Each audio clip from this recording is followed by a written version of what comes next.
Okay. And we are live. Right, yes. So we have been experiencing some connectivity issues in my area of late. They seem to have stabilized, but we shall see. Subspace receivers. Yes, there might be some subspace interference going on occasionally, so Space transmission may be the gone. lines. It's those dang space whales again. Anywho.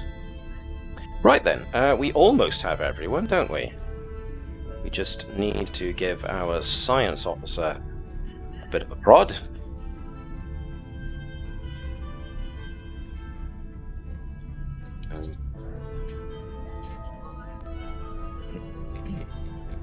Has he been partying? That is the question. Will he be so? Okay, message sent. So whilst we await our head of science, let's go and turn off the plinky plunky. Let us turn down the rumble of the engines, and let's quickly let's quickly marvel at the punctuality of our chief science officer. Nicely timed there. Right, so let's swing this into our intro.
And hello and welcome to the further misadventures of the crew of the USS Navis. And welcome, as ever, to our intrepid crew.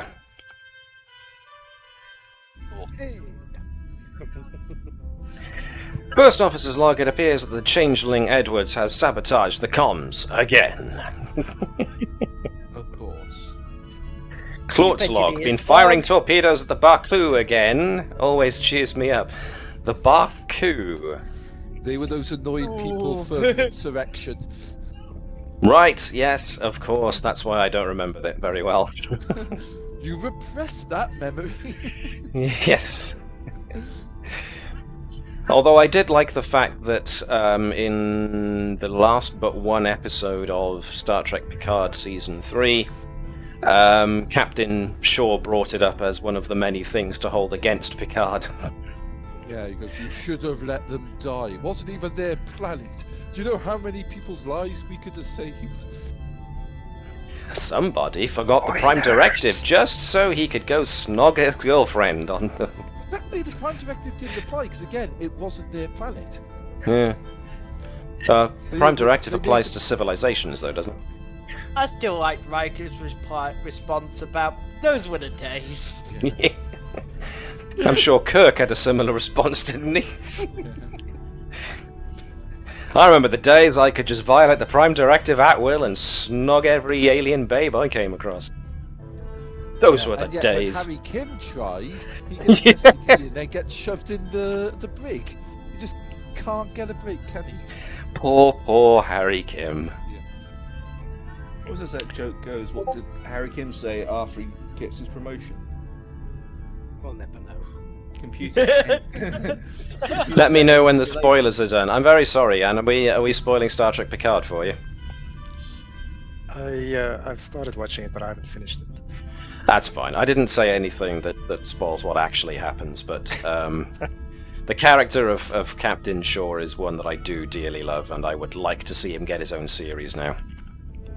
So, yeah, it's great. I just heard mention of Picard, and I like lifted my earphones up. So Oh, fair enough. Fair enough. I would have heard anything. Well, if for all of those who haven't seen it yet, sorry if I've said it through that spoiled it for anybody. I don't think I have yet, but yes, somebody tell me off if I do. Yeah. I'm just gushing over it. I can't help it. A lot better than previous. Chief Engineer's log. Andrew's communicator is down again. Borg parts. Can't trust them. Never said they were Borg parts. In the Navis? Nope. When did I ever state they were Borg parts? I said they were. It was as if somebody had tried replicating Borg parts. Does Vipers know something the rest of us don't? Nope. He got them cheap, they fell off the back of a truck. Ask Stuart O'Ryan. But if it walks like a duck and it talks like a duck, it's obviously a swan. Platypus. Does a platypus walk like a duck because it's got 4 feet? Anyway, There's a full-footed careful, one. It's awesome. It's also venomous and can make its own custard. I guess we'd have to look at the definition of waddle. What are the well, yeah. Is it the only creature or one of the only creatures that makes both milk and eggs? Yeah. Transport the chief's logs. These sabotages and power fluctuations are making maintaining this moustache an absolute nightmare. Oh dear. Well, all this levity aside, well, yeah. Unless there's anything else anybody else wants to say or comment on or remind us all, just in case there's something I have forgotten I before we leap in. remember we putting a reminder in the chat before we closed last time, but I can't remember what it was. Oh, rolling back. Security alert deck 4. That was it. Webby had put that in the thing because, yes, if we remind ourselves about what happened last week, the Navis has been given the task of escorting a disease response unit headed by a unjoined trail by the name of Dr. Ram and her team to the colony on Yuul Minor III. So, it being so close to the Klingon Empire's borders, it was determined by Starfleet that a slightly more armoured ship was needed to escort this team just in case.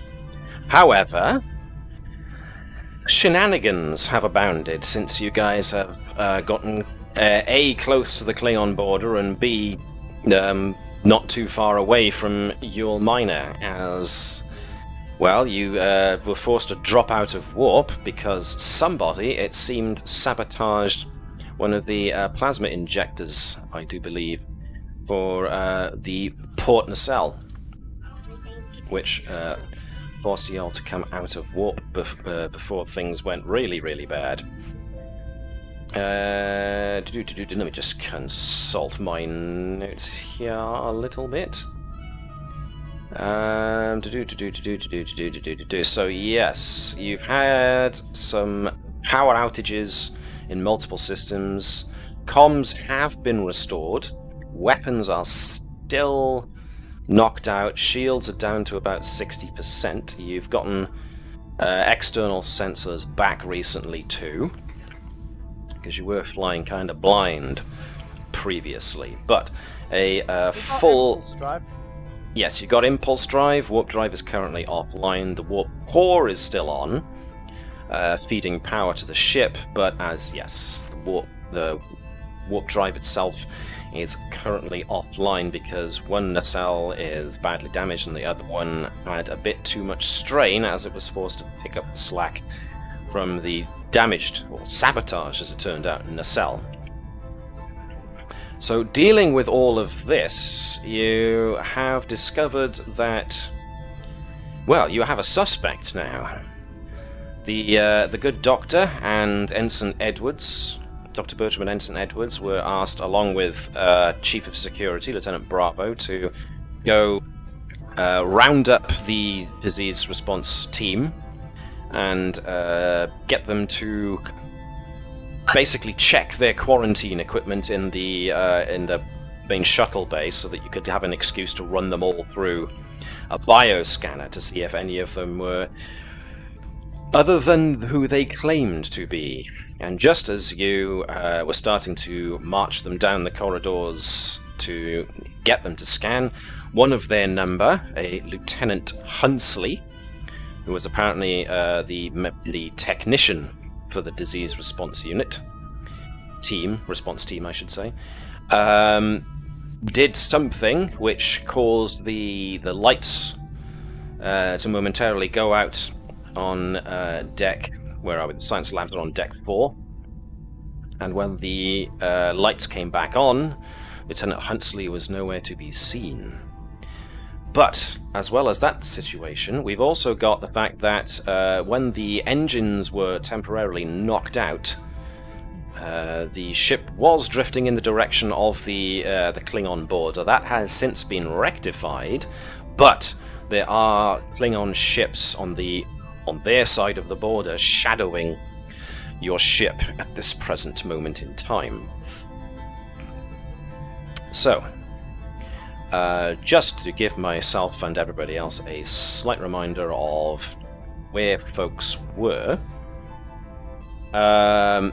Vibers was working on trying to repair the nacelles, if I recall. No, it was something else. Yep, because I think I was on one of them, and yes, Nova had gone to the Nova's other. doing the other.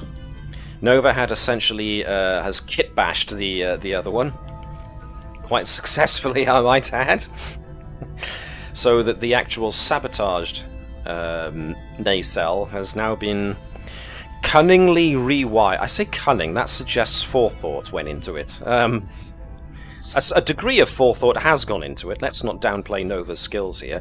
Nova has managed to... looking at the port nacelle for a good while. So Vibers is on the port nacelle, which was the strained one. Nova is on the sabotaged one and has put it back together in her own special way, but has also put it so that anybody who tries to re-sabotage it will get a bit of a jolt if they try monkeying with her spaghetti junction, shall we say, of reroutes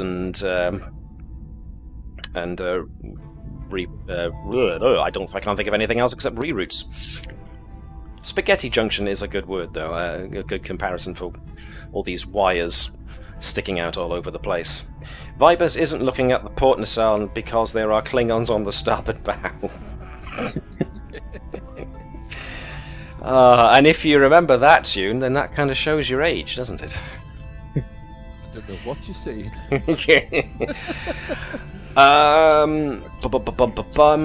Unit Hello had been left near the shield and weapon system areas, if I recall, to be on the lookout in case anybody comes back to try and physically sabotage those systems. Edwards and Ensign Kirst were responsible for essentially what's the word when you actually do it? I can't remember, so I'll go with the best thing I can think of, which is you restored a previous backup of the primary sensor's computer system, and hopefully, well, that did restore external sensors as you wanted, and the presence of the invasive computer program that knocked out a lot of systems, especially external sensors, has hopefully been eradicated as a result. The backup copy that we made, and we want to delve into it further to see if we need to figure out who actually made it. I do believe somebody, I think it was Edwards, who was looking at the I know invasive it computer had program. Orion signature to it. But It did. It was evidence, and also just it was pretty much it was a copy of the evidence. So he wanted to take one just to show that, yeah, this is what happened. This is what invaded our system. Mm-hmm.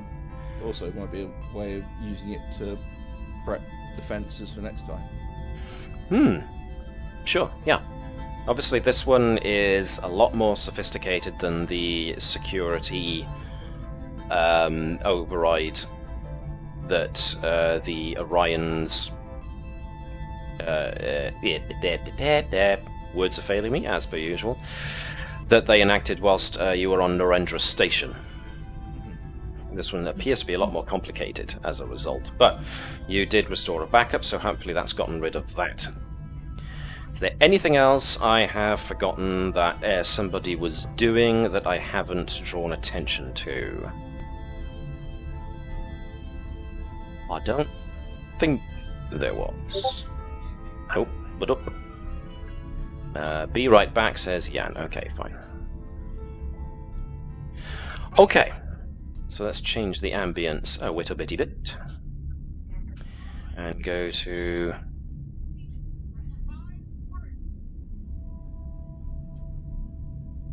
Alright, so last we were in the primary science labs leading the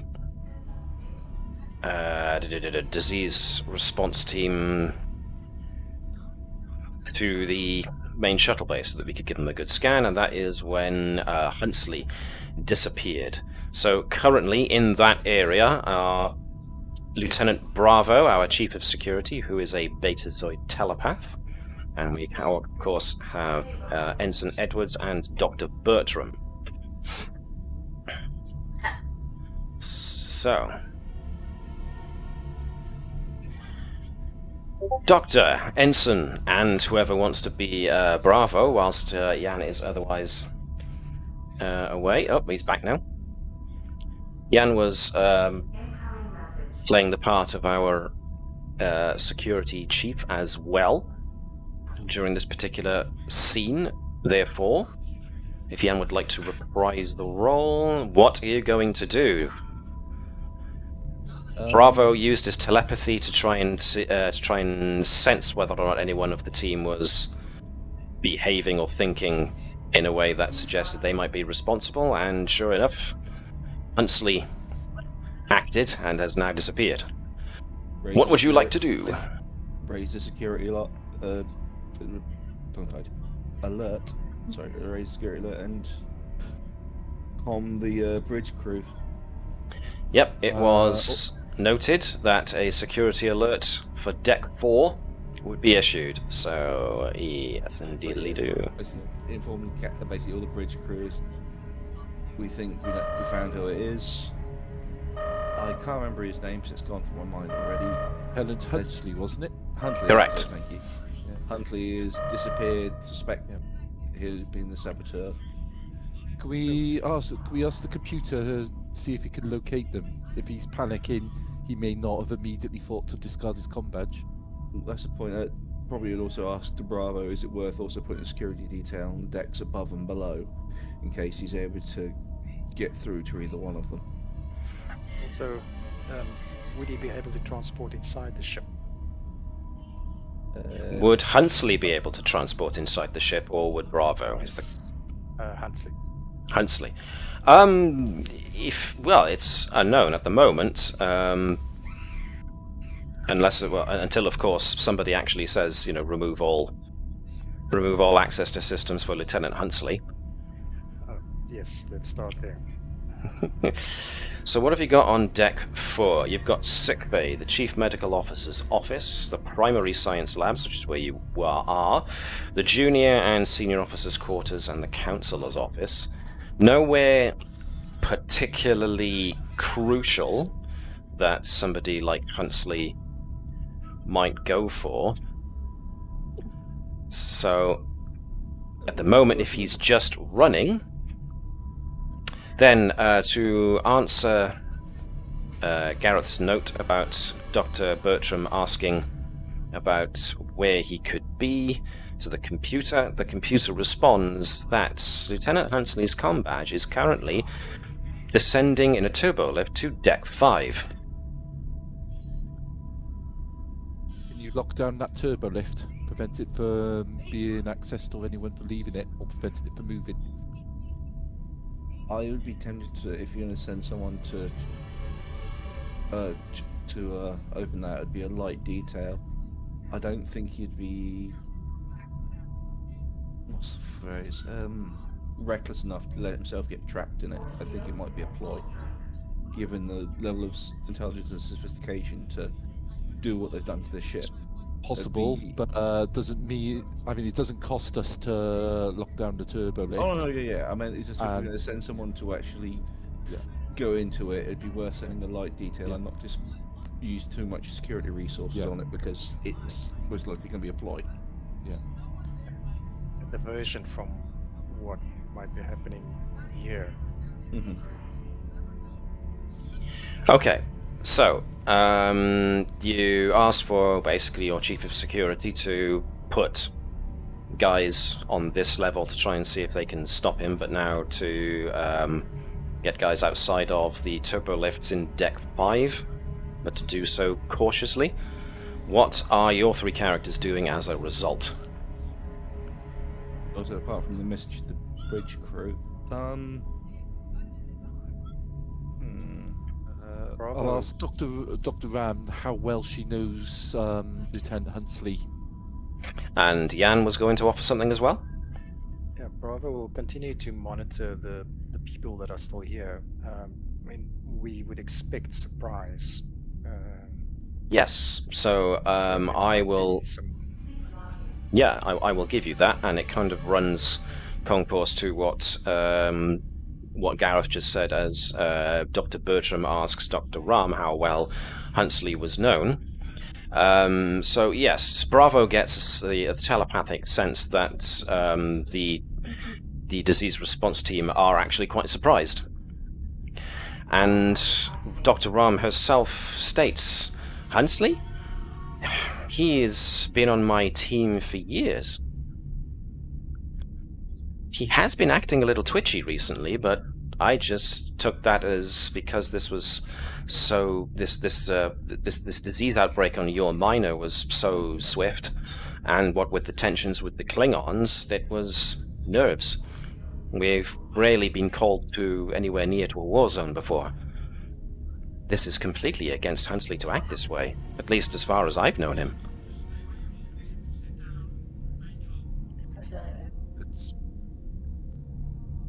Okay,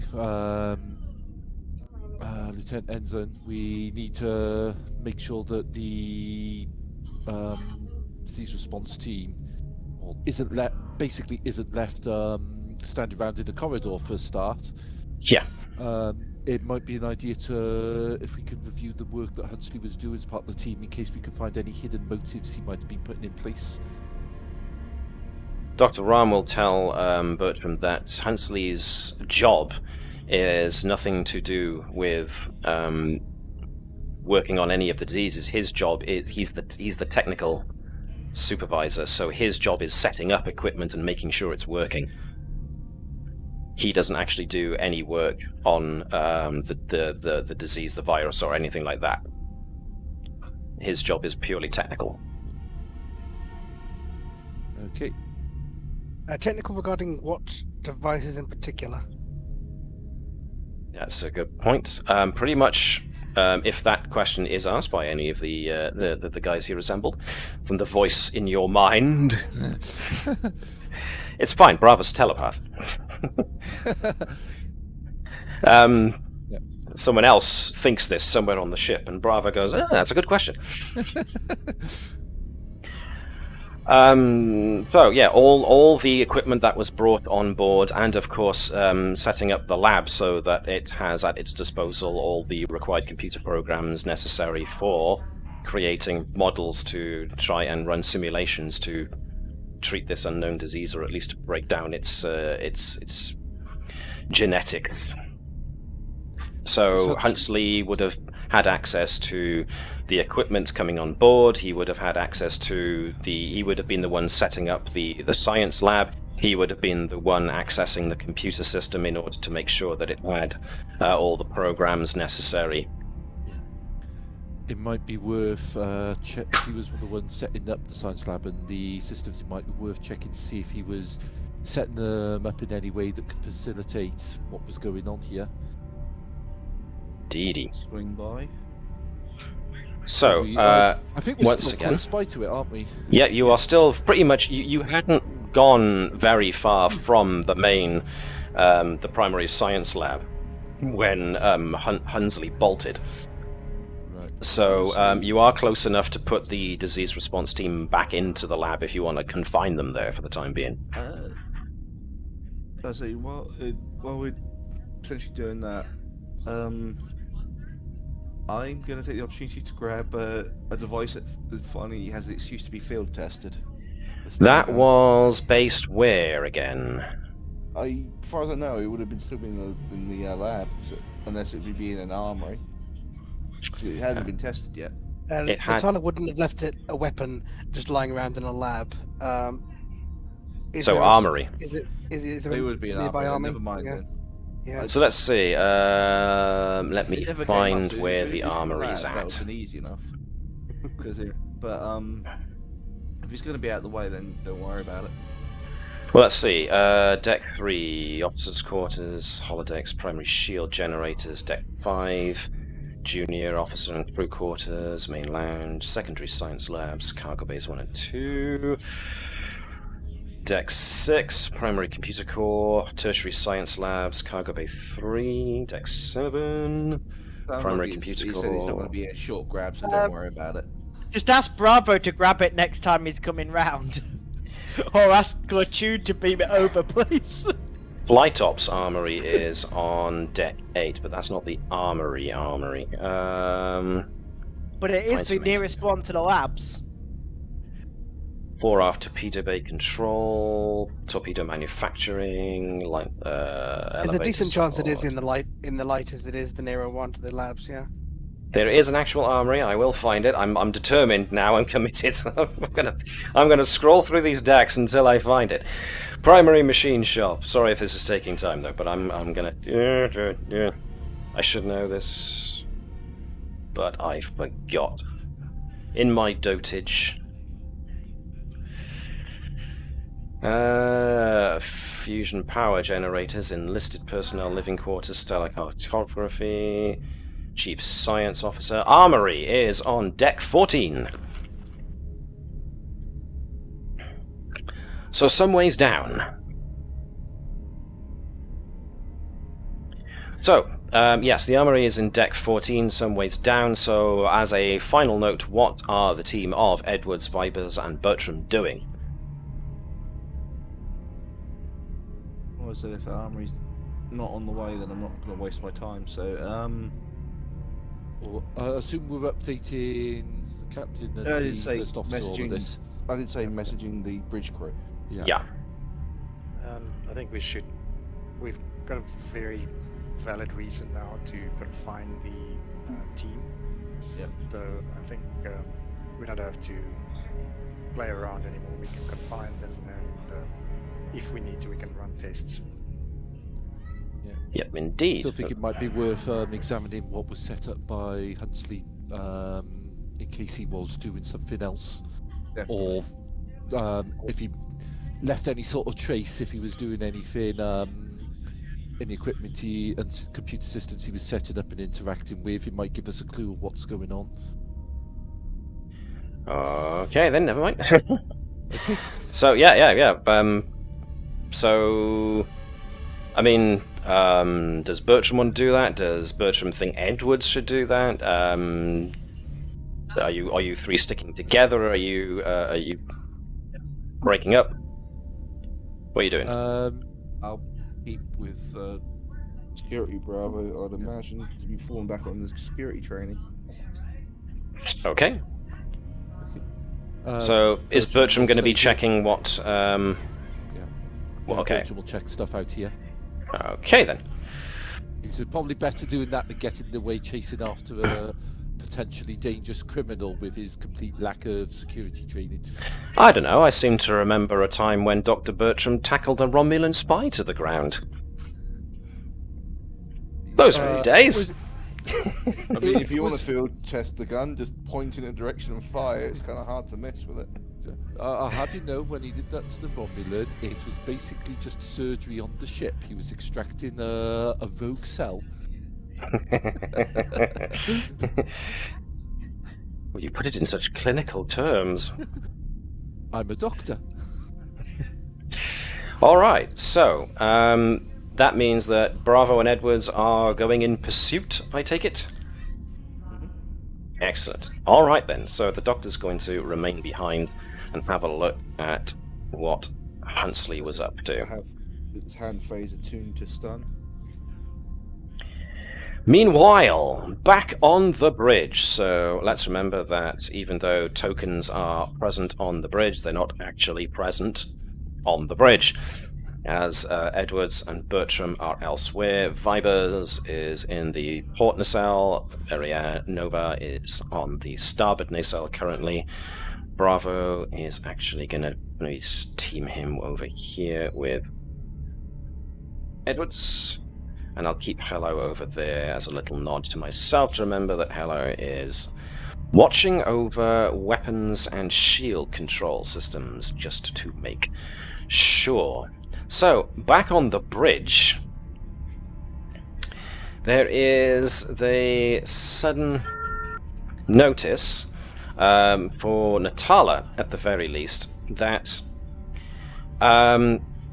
external sensors are showing enemy ships on this side of the border.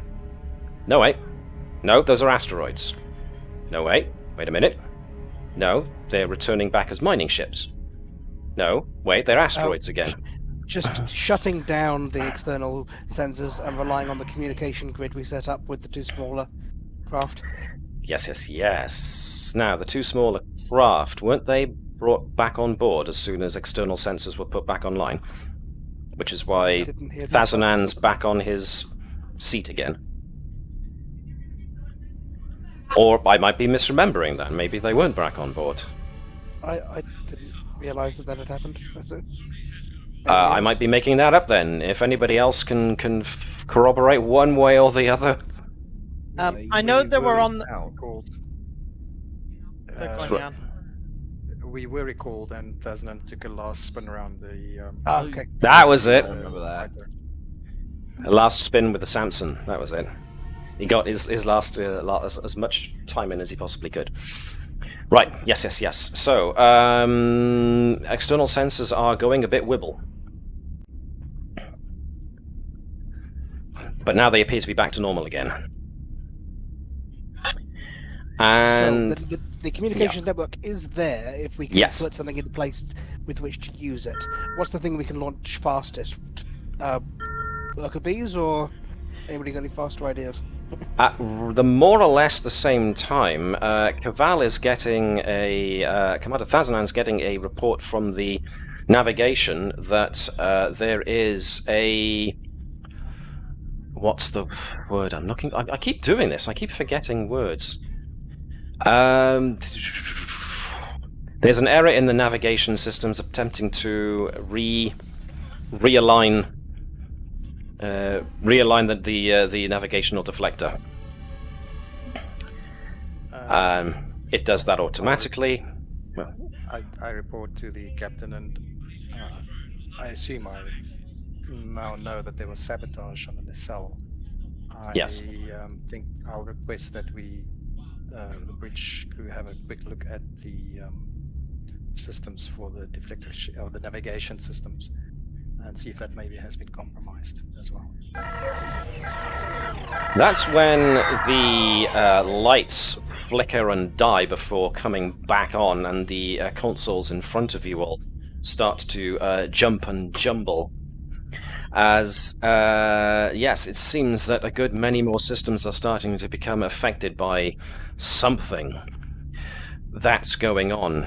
Natala reads that external sensors are now on and seem to be stable, but internal sensors have gone off on decks 4, 5, 6, and 7.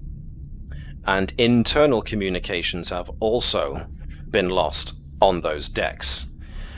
Not only that, but the navigational sensor array for our Chief Helm Officer is now continuously trying to autocorrect itself, like an aeroplane's autopilot is it's losing the artificial horizon, and it's trying to retune itself to get it back. And the ship is continuously trying to reorientate itself. Unfortunately, this means that it is now starting to steer itself in the direction of a couple of asteroids that are now in the Navis's direct flight path. This is further compounded. Sorry. This is further compounded by the fact that on sensors, if I can take everybody ever so quickly to space. Now I've got a couple of. I got obviously the ships, your little ships. They're not actually out, but I had them there from earlier. The asteroids here are looming a bit closer, and of course the Klingon ships waiting on the other side of the border.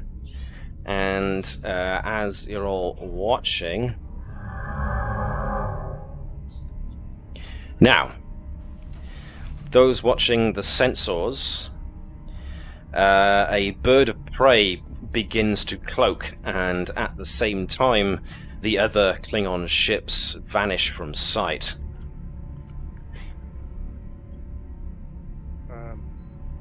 Would it be possible for us to switch off the Navis navigation systems and then use the navigation systems from the runabout or the fighter, which have hopefully not been compromised? Well, there's only one way to find out, and that's to get down to the main shuttle bay and get a hold of the Carpathia and the Samson.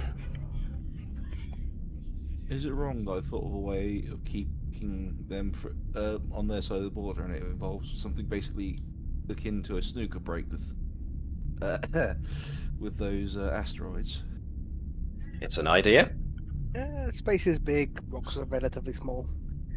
Out of interest, sorry, continue, John. If they've got functioning navigation, they probably should be able to miss them. Webby is with us via text only at the moment, and he said, out of interest, have we activated the Vipers protocol to stop anything else being compromised? Not yet, no. Because people have been busy trying to fix things that are broken.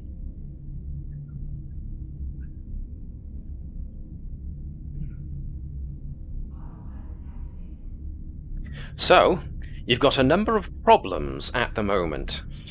You've got a fugitive on the run in your ship, and internal sensors and communications in the decks above and below where he was have now gone blackout. You've got the ship is trying to retune its navigational sensors, and in doing so it seems to be drifting perilously close to a load of asteroids. You've got Klingon ships that have apparently cloaked, which is never a good sign. And yeah, some weird things are going on with the computer. So, Webby says, activate the protocol as we have a saboteur running amiss. Running amok, probably. This ship isn't behaving, so can't be trusted. Okay. In which case, Vibers to Etude. Give me a moment, give me a moment, give me a moment, give me a moment, give me a moment, give me a moment, give me a moment, give me a moment, give me a moment.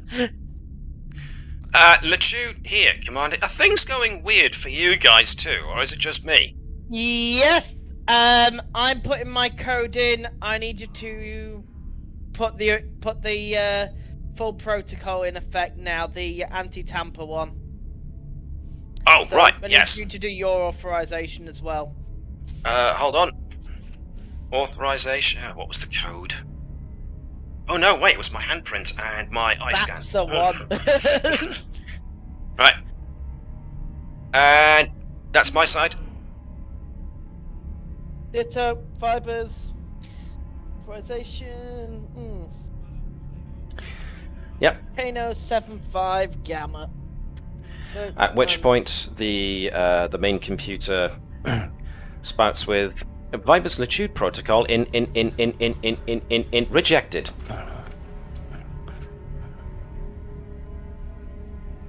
Unauthorized access to main computer.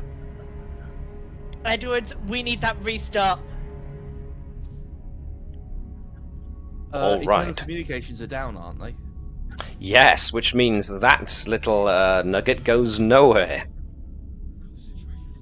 Oh. Okay. Yeah. Yes, quite. And there So- goes the language, the age rating up again. That's fine. Most Star Treks are hit a 12 rating these days, so we've hit the usual Sorry. 12 rating. That's quite all right. The general. At which point, Vibers, Go on. upon realizing the comms are actually down, goes, "Who just responded?" No, the comms are only down on a couple of select decks. Ah. Apparently, transporter room, Latude's transporter room is not currently affected. It's the deck that we were trying to apprehend him on, and the decks either side. Yeah, so 4, 5, and 6. And if that turns out to be where the transporter room is, no, transporter room is on deck 15. So there we go. Okay, Vibers to bridge. Captain, we got a problem. You don't say, Commander. Our lockout protocol got rejected by the core. Right, that's not good. We can't trust our main computer. I need this computer system fixed, otherwise we can't get I'm rid on of... it. I'm just giving you an update now. Warp drive might take a bit longer. Fine. Maybe Natala can help with that since she's on the main access case here as well. That is... Andrews brings up a good point. Where's Nova? Meanwhile... Meanwhile, back in the starboard nacelle... no, I wouldn't say you're incommunicado. Because you're not on 4, 5, or 6. You're on the starboard nacelle, so... What was Nova doing? Just bashing the thing together, wasn't she? So... at the moment, those communications that haven't been restricted to the blacked out decks have been going through to whoever wants to hear them, so... As a result, Nova can indeed get... has probably gotten all of that communication so far. Andrews to Nova, you know the cat runs better than anyone else. Meet Natala and Vibers at the computer core. Emergency restart is needed. Alrighty. Yeah, makes sense. Let's change this to be a bit more hectic. So, we've got... let me put Nova and Vibers all together over here. Just checking, which decks is it that don't have comms at the moment? Was 7 in that list? 4, 5, and 6, I do believe. Oh, good. Which means primary science labs and primary computer core. What was deck 5? Deck 5 was junior officers, the main lounge. Oh no, not the main lounge! Mr. Minoko's going to be like, why is everything dark? So thankfully deck 5 seems to be pretty harmless. Junior officer crew quarters, main lounge, secondary science labs, and cargo bays. Just checking. 4, 7, I think. So, we've got Bravo and Edwards are trying to pursue the saboteur, Huntsley, because they were closer before things started going a bit haywire and dark. We've got Natala, Nova, and Vibers all trying to quest out for the primary computer core to get there before somebody else messes with it, and to stop the to try and purge the computer of whatever's going on, which leaves us with what Commander Thazanan was going to try and do, which was get to the small craft in order to try and use their sensors instead. Yes. Am I right? Yep. Okay, so let's take Ensign Lenny with you. So, let's see. I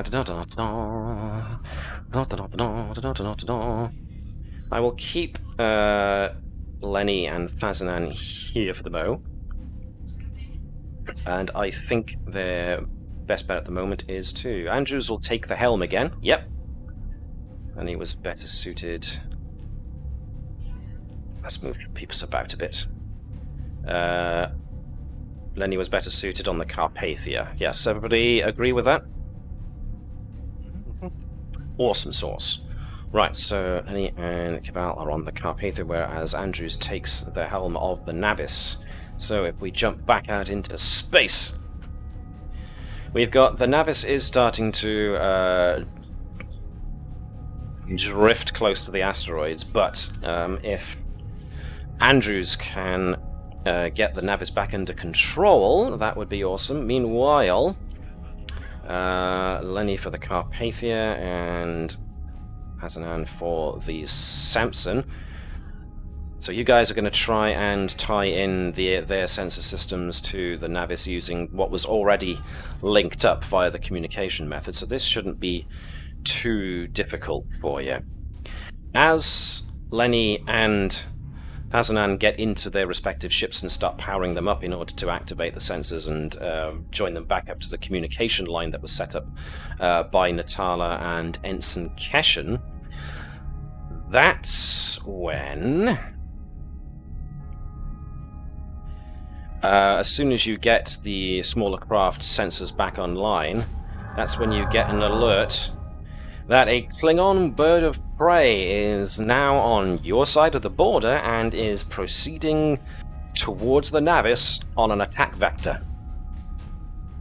Big break. Scatter the asteroids. Might buy us a bit of time.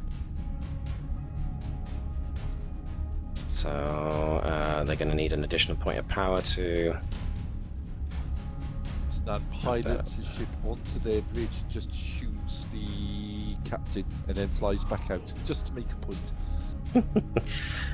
I can take it. So yes, you have the option now of, because the Navis is basically without weapons and is reasonably low on shields, at the very least the Navis isn't able to defend itself at the moment. So Andrews can take command of the helm, but your two smaller vessels do still have agency, so they can be launched. And I'm presuming that's what you want to do. Yes. Awesome. We have torpedoes, use them as mines, revenge is sweet. Well, that will require some work because the weapon system's still offline, so someone's going to need to attend to that if you want them to.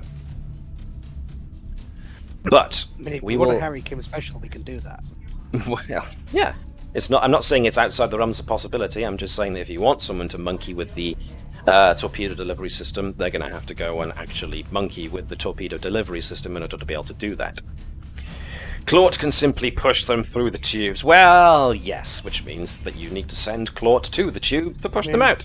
They keep on cloaking and decloaking. Whenever they cloak, their shields are down. Yes. If you could figure out where they still are, literally just beams a torpedo over.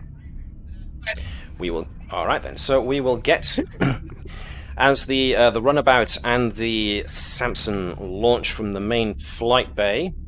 We are going to quickly move to... I'm going to pull the dock away from there as Bravo and Edwards are proceeding through the decks trying to look for Huntsley. Now, it's at this point, as they are coming around a corner, that Bravo gets a sense. Here I am! Bravo gets a sudden sense of Huntsley being nearby, and nearby with intention. And as you both round the corner, Huntsley is there with something in his hand that he, as soon as he notices the two of you, he's already got some kind of respirator on his face and discharges something.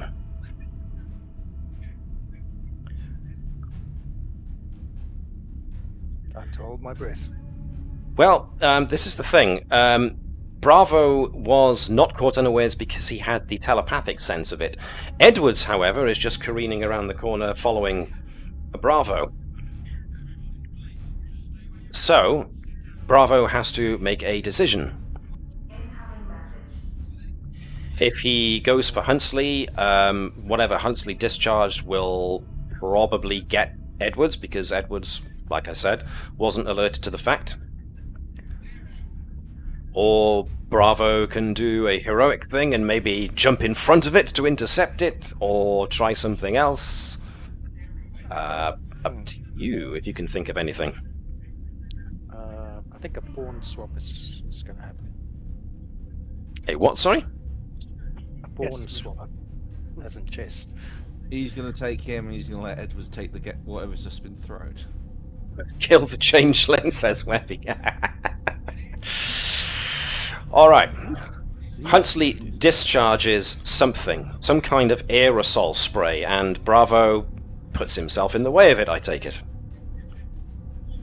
Well, no, I was thinking of letting Edwards take it. Letting Edwards take it. Okay, cool. Pawn swap. He's sacrificing me to get him. Bravo's a knight. He's security. Fair enough. Yes, but So, wouldn't that be against security protocol to actively sacrifice someone? Edwards. Yeah, go on. Sorry. Harshly to say sacrifice. The logic behind it is that if Bravo does not stop Huntsley now, then the scenario will repeat itself. Could repeat itself with multiple people. So, Okay. rather have the single casualty. Well, maybe not casualty, but rather have the single victim now, and have Rather than multiple later. Okay, so we're playing the numbers. Cool beans. So Huntsley got his surprise off, which is why Edwards takes the impact. Bravo gets basically one action as if we were in combat to do something. Shoot. So, if you're going to fire a phaser, that's the usual control plus security difficulty 2 for a hand phaser. He has foci that he can use. Shoot the respirator, says Webby. I mean, that's what I was thinking. If I hadn't been got by it.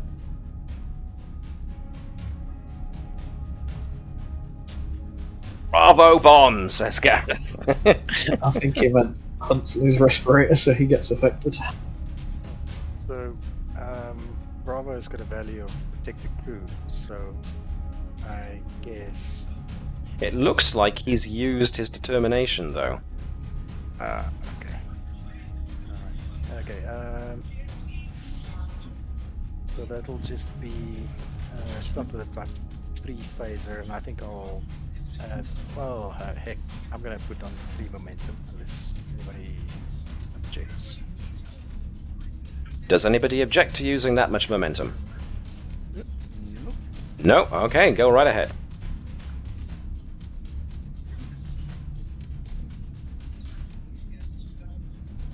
So we're using the Type 3 phaser here, are we? On stun. On stun. Ooh, I was almost going to get a threat for escalation there, but yet. So that's Alrighty. Focus and 4 dice.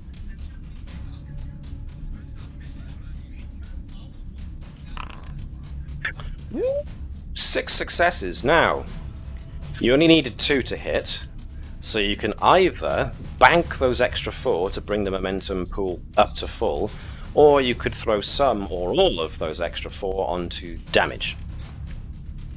I think I'll bank 2 and put 2 on damage. Okay. Fair. I will bank the 2 so that you can add the 2 to the damage dice for the phaser. Oops, should add another 2 to that.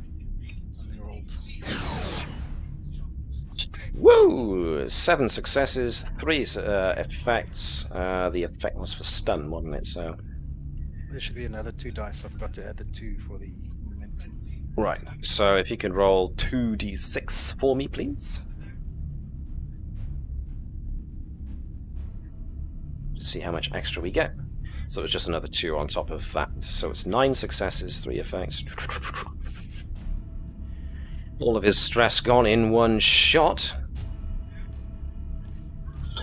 And the successes, the effects basically hit him for the stun. He is indeed stunned. Do we have a stunned? We'll just go with... Oh no, they're stunned. Stunned and conscious, more or less the same kind of thing. I'll put both of those on. Alright, so Bravo, yes, Edwards catches the aerosol pretty much full in the face. Bravo levels his phaser and lets Huntsley have it. Huntsley sprawls backwards, stunned from the shot. That's when Bravo looks down at Edwards and notices that Edwards is gasping for air. Bravo will tie comms to sickbay. If that doesn't work, then he will do a telepathic call to medical Bravo. Ooh, nice. Nurse Bravo. Right, so you guys are currently on deck. This is probably deck 6 you're on at the moment. And you've chased him down to deck 6. Huntsley had left his comm badge in the turbo lift, which stopped at deck 5, as it turned out, which was very sneaky of him, but you managed to since catch up with him thanks to Bravo's telepathic prowess. But yes, sending out a call to Nurse Bravo. So let me find Nurse Bravo. Now, I will get to the resolution of that in just a moment as we move ourselves to our guys going to the primary computer core. So there's you, there's Natala. Okay. Natala, Vibers, and Nova all coalesce at the primary computer core at more or less the same time, and as you burst in, you seem to surprise Ensign Kirst. Oh!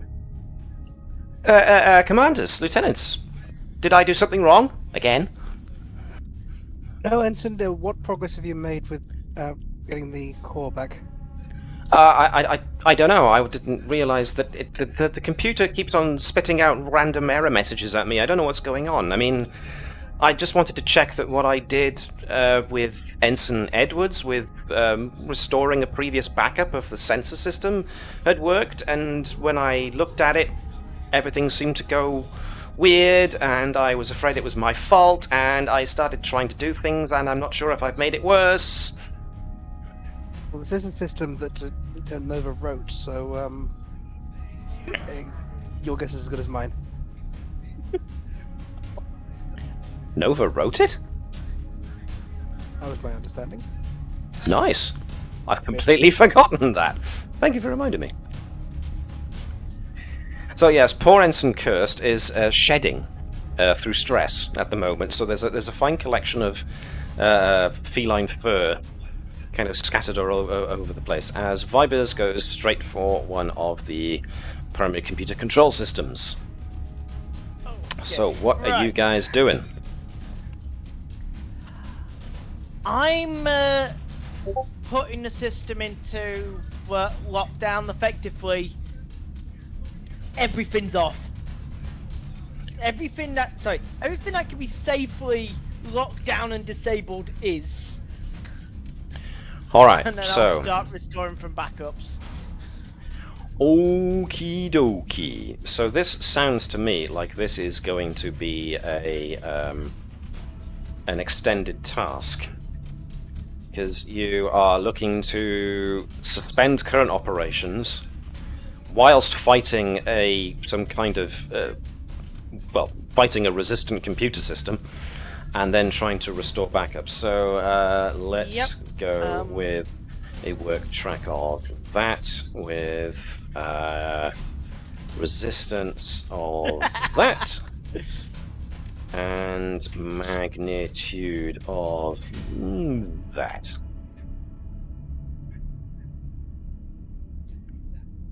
I might, because you guys are actually so competent, I might actually make this a bit longer a job.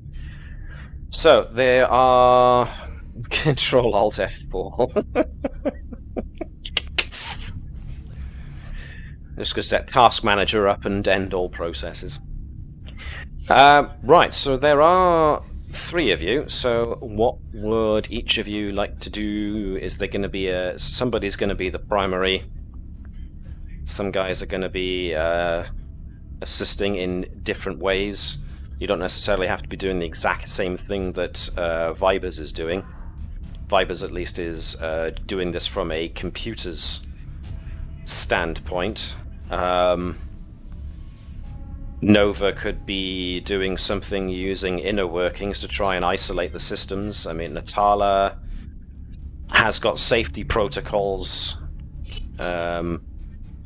and such, which might be what's working against you at the moment. The computer system needs its... Go on, sorry? I think Nova would be looking for what's causing it, like the source of all this. Cool. These all contribute. Yeah, so these all contribute to the same effort, or the same outcome. Focused on basically playing whack-a-mole with the systems as the errors happen, and you're going for the deeper issue. So.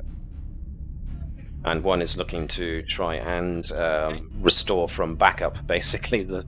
So they're playing whack-a-mole and investigating the current problems. The first thing I think Vibers is going to do then is try and get critical systems off the main computer and running off backups. So things like, let's get the life support systems running on the secondary computer system. So once that, they can't change their coding, they're wired in. Yeah, like BIOS kind of thing. So okay, let's think then. Yeah, that type of shit. The idea being, let's make it so they can't make us not be able to breathe while we're trying to do the restore and get this thing back to normal. Okay, so this is probably then going to be different tasks. So we'll go with not an extended task as such, after all, just a series of linear tasks, each feeding off of the other. So, Vibers, first of all, trying to isolate the main system, so this is going to be a... Ooh. This is going to be a seat-of-your-pants type job, so I'm going with daring and... Vibers, critical systems, Natala, immediate issues, Nova, deep-rooted problems. Okay, thank you for that. Helps keep it in my brain. So for critical systems, that's going to sound like daring and definitely engineering, computers from an engineering standpoint, because you need to know how they work together. This is going to be difficulty, ordinarily 2, but it's going to be 3, because you've got a system working against you. Okay, right. Is it worth doing a... Alright, discipline first will be 5, so discipline... Okay, right. Is it worth pulling that into effect? Once permission before attempting a task and applying a focus, the character may choose to double focus range. It's up to you if you want to do it. Go for it. So, using focus. Okay, so focus range at the moment would be... Is it the attribute or just the discipline? It's the discipline usually. So, okay. It's 10 or below. Yes. So that's still 2 successes you've got there. Yeah. I said you needed 3, so the computer system is fighting back, you can succeed at cost by earning me a point of threat. Go on, I'll let you have some more dice to play with. Cool. So the whatever invasive computer program has infiltrated the ship is doing a darned good job of being very elusive and evasive for you trying to get to overcome what it's doing. So Vibers manages to get a good run on pulling things out and connecting them up so that they're hardwired in, so that yes, life support is now no longer under threat from being just turned off. It's there now hardwired in, so that's fine. But for a briefest instant, Vibers with his computer knowledge could have sworn he saw some data packets being moved to elsewhere on the system that he didn't just do. So let's move to Natala was the immediate issues, Nova was deep-rooted, so who wants to go first? Does Natala want to try and deal with what's going on now, or do you want to wait until maybe Nova's tried to uncover what's actually going on under the hood? I think I can go first. It's fine. Okay. There's a chance that if Nova goes basically last each round, there's a better chance of finding. So yeah, as a team, you are accumulating more clues as to what's going on and what's working. So yeah. I like that. Like from me. Let's see. You're trying to see to the immediate issues. Is Tello still in the network? If so, suspicious. Last anyone knew of Hello, Hello was given orders to watch over the defensive systems and guard them, just in case somebody tried to actually physically sabotage them. So that was where Nova left Hello, and that's where Hello, to your knowledge, is currently still sat. Problem is he isn't. Hover. There's a stranger on operations and we don't like it. Going back to what we were talking about with Natala. Well, you've got all sorts of weird stuff going on. You have got the blackout of internal sensors and communications on levels 4, 5, and 6. And it now seems that the blackout has been removed from Deck 4, but has been put down to Deck 7. So it's now 5, 6, 7. I'm going to be working from most immediate problem. So literally from whatever happened most recently, I'm going to try and fix that and work my way backwards. Okay, so that's basically So communication blackout from Deck 7, work way up. Yeah. Yeah. So that'll require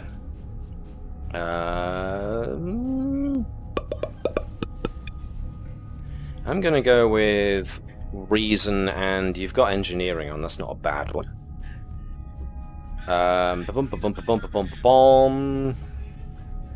What focuses could apply? Protocols, probably. I can go with that because you're trying to safely shut these things down and isolate them so that they don't keep causing a problem. So yeah, that's fine with me. Again, this is going to be difficulty 3 because you've got a rogue system or an infiltrated system fighting you for control. Grab a momentum for the first one. Okay. Build myself up a little bit. And 3 successes on the money. All right then.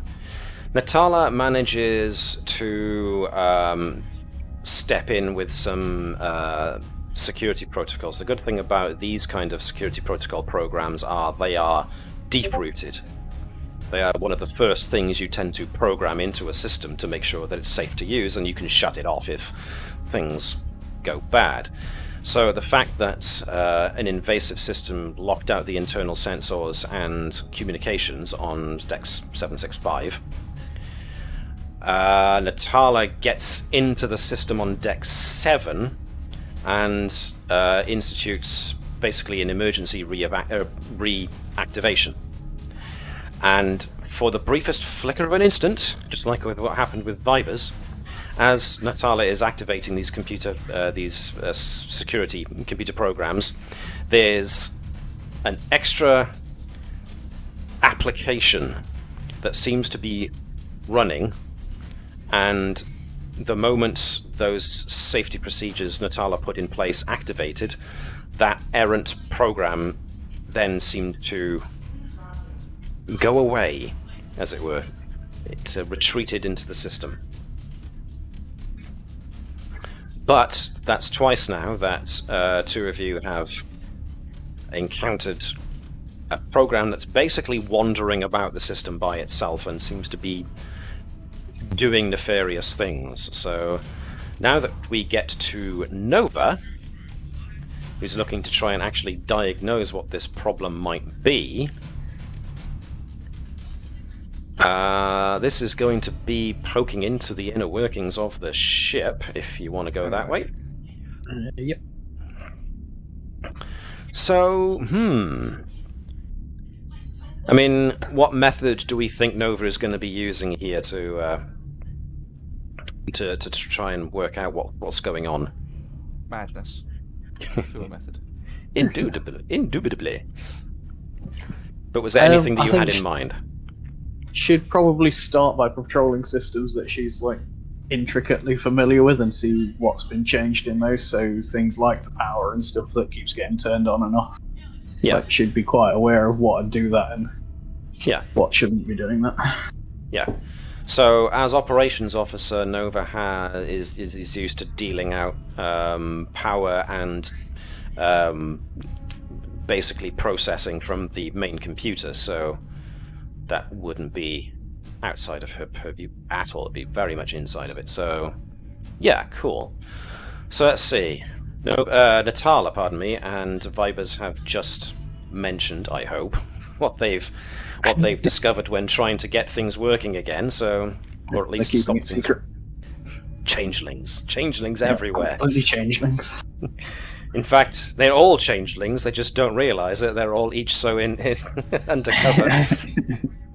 Which is something we have broached before, I do believe. So when undercover operatives get so undercover, they don't realise that they're surrounded by other undercover operatives. I believe that was an Oglaf. Yes. And Edwards is the only human. Why we're all suspicious of him. He's the only one acting normal around here. Anywho, let's get with Nova trying to get into the gubbins of the system. So this is going with familiarity, so I'm actually going to give you control rather than insight. Because these, as you quite rightly pointed out, these are systems that Nova is used to controlling. So control and engineering with a focus on inner workings will do me good. I'm keeping to the same difficulty of 3 for the moment because you haven't yet isolated this errant program. Starcross! Woohoo! And I know my ship, so I get an extra D20. Alright then.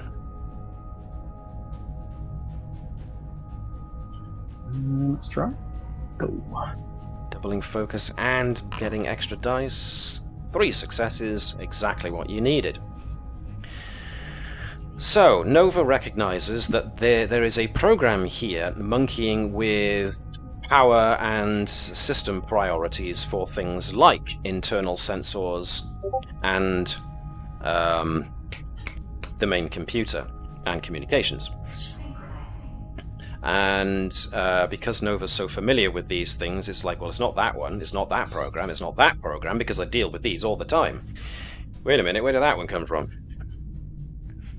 Sweet, they find out that Nova's renamed and then these have all got like human names. Except the one that's clearly a program file. Yeah, so this errant program has been very, very clever in giving itself made random identifiers, so that it's not easy for any kind of antivirus software that the system has to pin it down, because it can't read the headers and therefore tell what it is this program is for. And as the program is moving about around the system, it's doing its nefarious deeds and then moving on. But so, yes, Nova, having named various programs that she's used to and given them shortcuts with names like, I don't know, Gerald and Wallaby, when she suddenly comes across one that's labelled AJ39#-46, he's like, hang on a moment, that's awfully suspicious. Or as Gareth has pointed out, Internet Explorer? Stop, please. That's not even pack-led.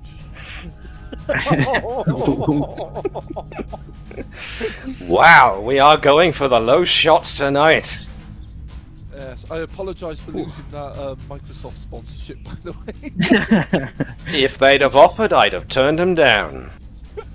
Then they would have shown me the money and I would have second-guessed myself. Then I would have remembered that I had principles and I would have turned them down. Then my wife would have seen how much money they offered me and called me a complete fracking idiot. And so... And then you'd have found out you had a Microsoft sponsorship, even though you said no. Yeah! The latest update accidentally wiped out their removal. Sponsored by the Tory party. Oh, well, I would have to... yeah, no. There's only so low you can... There's only so far I'll go. I thought we're the Greens' honest gov party at this rate. Let's... tangent. Yes, the only political party we should be worried about right now is the Orion Syndicate. Interesting that you should mention the Orion Syndicate. Well, it's the fact there was Orion sort of code that was... Oh yes, of course. So, Nova has diagnosed the problem. There is indeed an errant program running around inside of the system, and you have, for the moment, got a brief window into its identifiers.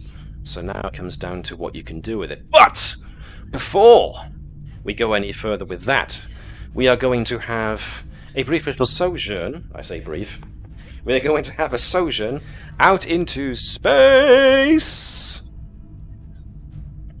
Andrews is currently on the helm of the Navis, and there is a bird of prey winging its way in with intent on trying to shoot the Navis as it has its shields up and its weapons primed.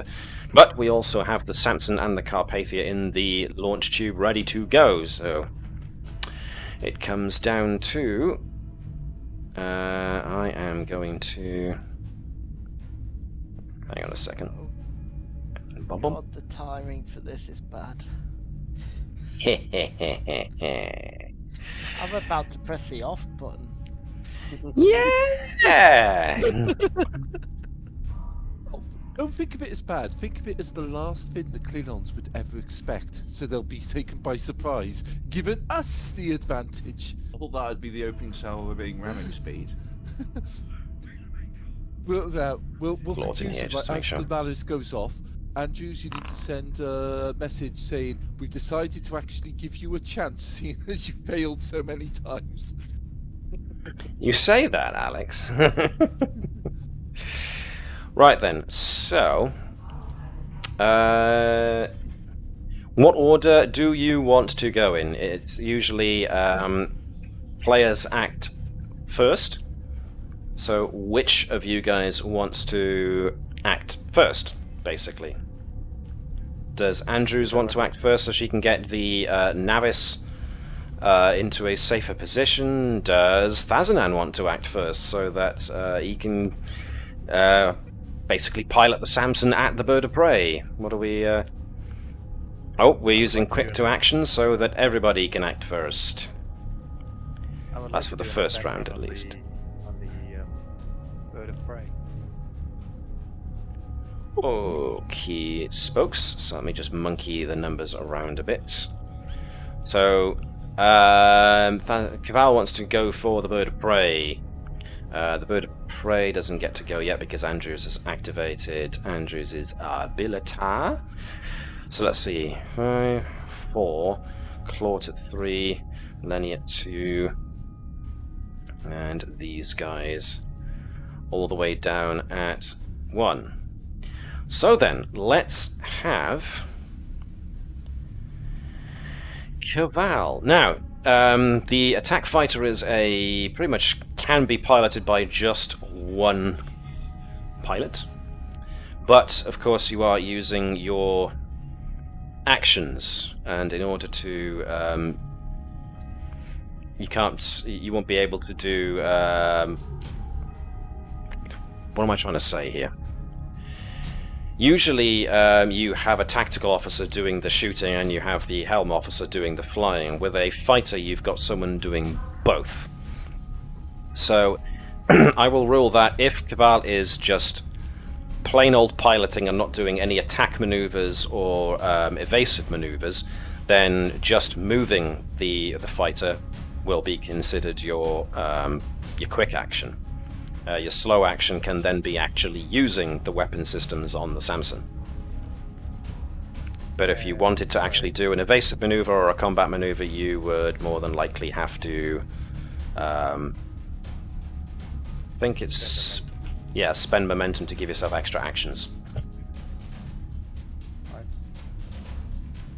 So, if we're good with that,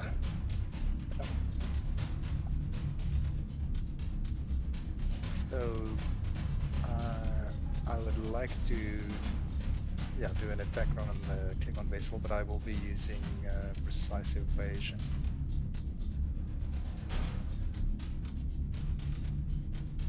so what are we talking about here? Precise evasion. So whenever you succeed at an evasive action task, you can spend to make it so that you don't get increased difficulty. So you are doing evasive action. If I get enough momentum, I will also do an attack. Depends on how it goes. Okay. Okay, so let me see. Helm. A evasive action is going to be daring and con, difficulty 1, assisted by the ship's structure and con. Who hasn't rolled yet? Gareth. We tend to have you as the ships because as the Doctor you don't roll all that much. And let's face it, when you roll as supporting characters and as ships, you tend to score quite well, so... Oh, well, if you're going to put pressure on... Yes, so this is where we see if you fail horribly. I'll use the Starfleet Medal of Honor to give me 2 bonus momentum, so I will use that to do an attack action as well. Are you nice! To do the Samson if Caval's rolling, Matt? Yes, if Caval's rolling, because I would like you to do have, I don't have permission to get into the Samson. Right, does it look like? I will take care of that. Let's see. You can't even see the Samson. The Samson. Sorry?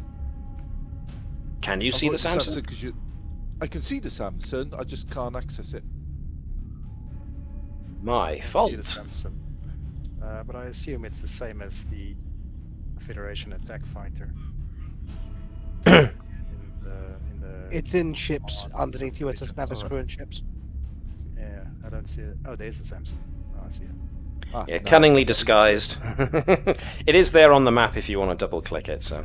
Yeah. I was doing the verse. I was double clicking on the map and get it from there. But I've changed permissions now, so you should have it. Cool. Yep, I'm in there now. What's so again? For evasive action, the ship assists with structure and con. This does use up 1 point of power. Okay.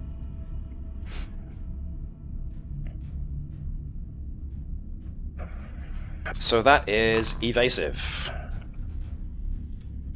1 success, which is exactly what was needed, so whatever Commander Thazanan generates as part of his evasive action is all extra. So that was daring and con difficulty 1. I've got to focus.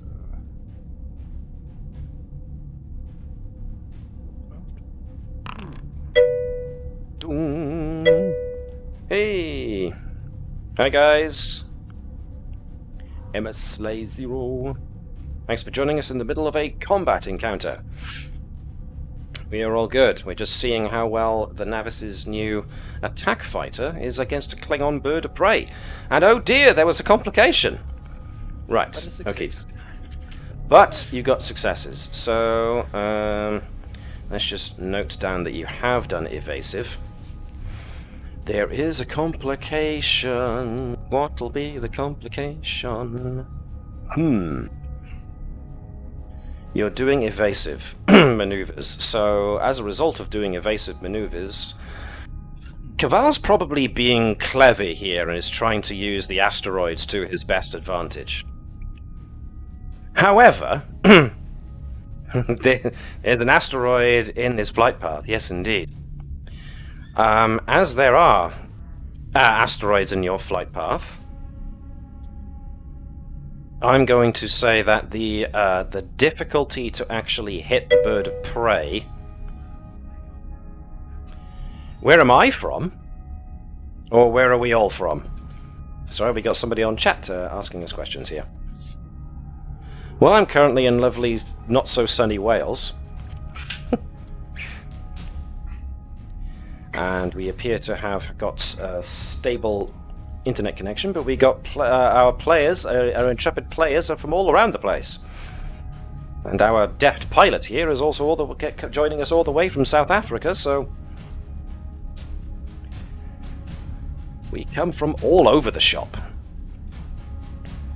Right then, so... yes, sorry, brain. The attack is going to be... Gareth says he's from the Starfleet shipyards. Well, I did wonder. I'm pretty sure you'll see the Samson said that. Do we stream regularly? Yes, every week, if we can. Circumstances allowing, we stream every week, and I don't just stream my Star Trek games these days, I stream Pathfinder games as well, which I tend to stream on Sundays. So if you're interested in fantasy role-playing games as well as sci-fi Star Trek role-playing games, then tune in on Sundays too. Cool. Indeedy do. Right, so... where was I? Kaval Fazanan was pulling off an awesome... You also want to stream your art. Well, streaming is a lot easier these days than if I can do it, then anybody can do it, so by all means do. But what was I doing? I was trying to do this, that was it. I'm going to put the difficulty for shooting weapons on the bird of prey up because you're going to be trying to shoot past asteroids. But you did get an excessive amount of success there. Was that enough for your attack run you wanted to do? Well, not really. 2 points of momentum for the Starfleet Medal of Honor, plus an extra 1 for my piloting role, so that's 3 points. 2 of which I'll spend to do an attack. And then I'm going to steal 1 from the pool and the extra 1 from my roll, which reduces the difficulty of the attack after doing a evasive maneuver by 1, but then the base difficulty for the second action is 2 plus 1 for the complication, so it's still a difficulty 3 on the attack roll. Yeah. If you want to send us a link to your stream for your artwork, that's fine. We will endeavour to return the favour for tuning into ours. Love some good art, me. I'm on Pinterest way more than I should be. When I should be doing work like this, I'm usually on Pinterest, looking at Starfleet ships, I admit, but anyway. Right then, so the difficulty for, well, that becomes, is Kaval using the phaser banks or the micro-torpedoes? Let's go with the micro-torpedoes. So those are going to be difficulty 3, so difficulty 4 to hit. Okay. I'll use my Legion of Honor, hopefully. Yep. Really well. Okay. For some reason, torpedoes are always hard to hit with. Cool. Put a link in chat, and we will indeed have a goose's gander, as they say in London, and in over here as well, apparently, because I've just used it. I am outsmarting myself here. I'm going to shut it. No one can see to this. That is a successful hit with micro torpedoes, no less.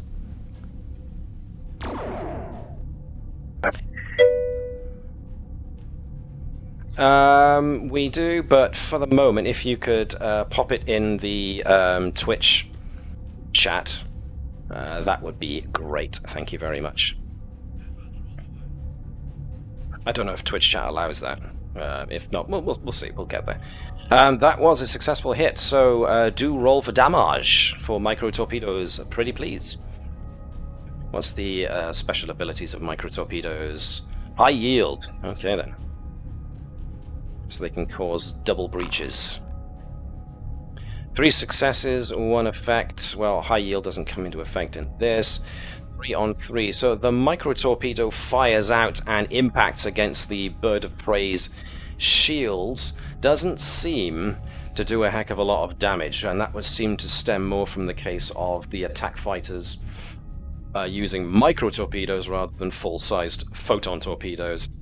For the moment, that glancing shot caught them on the shields. Their shields resisted it.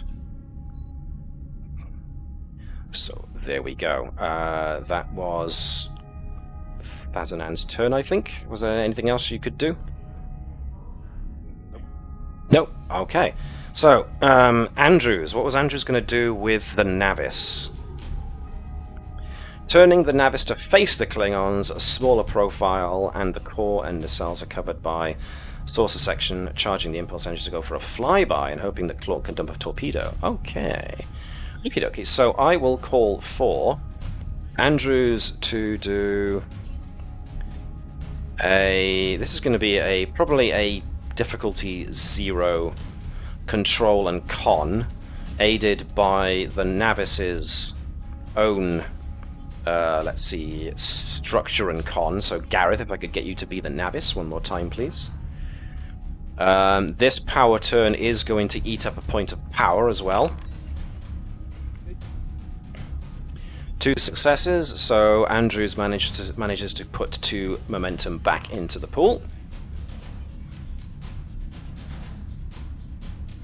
I will do that. Now, can I get somebody, I don't mind who, to get me a...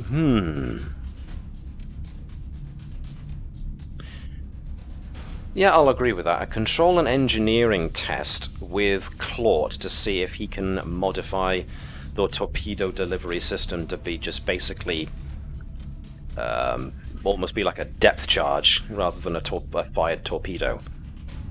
So, who hasn't rolled in a while? Or should we just get Webby to do it? To do it. Okay. It's about time he shouldn't be able to delegate.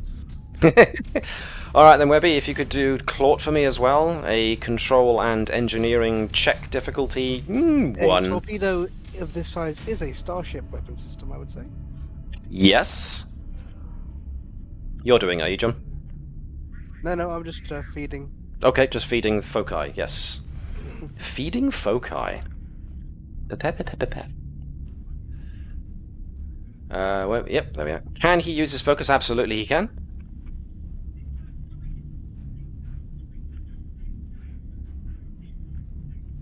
Determination, yeah. Even. If he wants to. The first line of defense.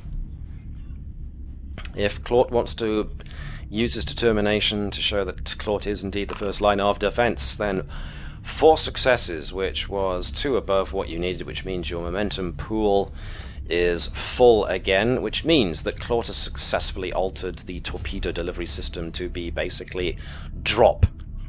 Turn it into a bomb. Alright, so the Navis is pulled around so that it is now facing the Klingons. Claude has had his turn.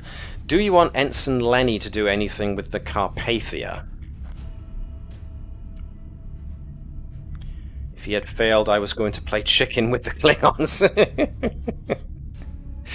mean, if there's anything Lenny could do that would tempt the Klingons into reevaluating their tactics, because anytime they reposition is probably the best opportunity we have. I mean, go on, whoever was going to offer up an opinion. I think maybe if Lenny can sort of run interference, so trying to prevent a good firing angle from the Klingons to the Navis. Yeah.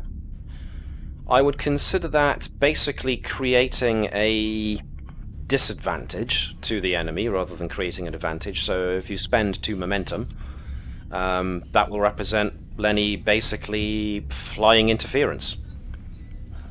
So basically making a nuisance of themselves. Cool, so let me just note that for posterity's sake. So that will make be a general advantage to make the Klingons have difficulty getting a lock on anybody. Thank you, Webby. Running, I can't spell. Running interference, we'll call that. So any target lock the Klingons attempt on any Federation ships, either the runabout, the Samson, or the Navis itself, will be more difficult as a result. Speaking of, the Klingons are coming in. So, one guy, their helm officer, is going to attempt to make an attack run.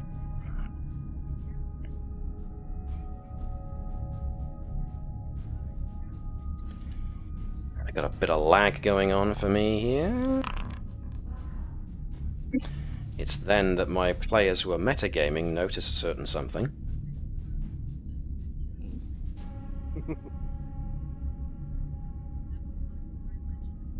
Come on. Still some lag going on here for me. It's not noticing the people who aren't noticing.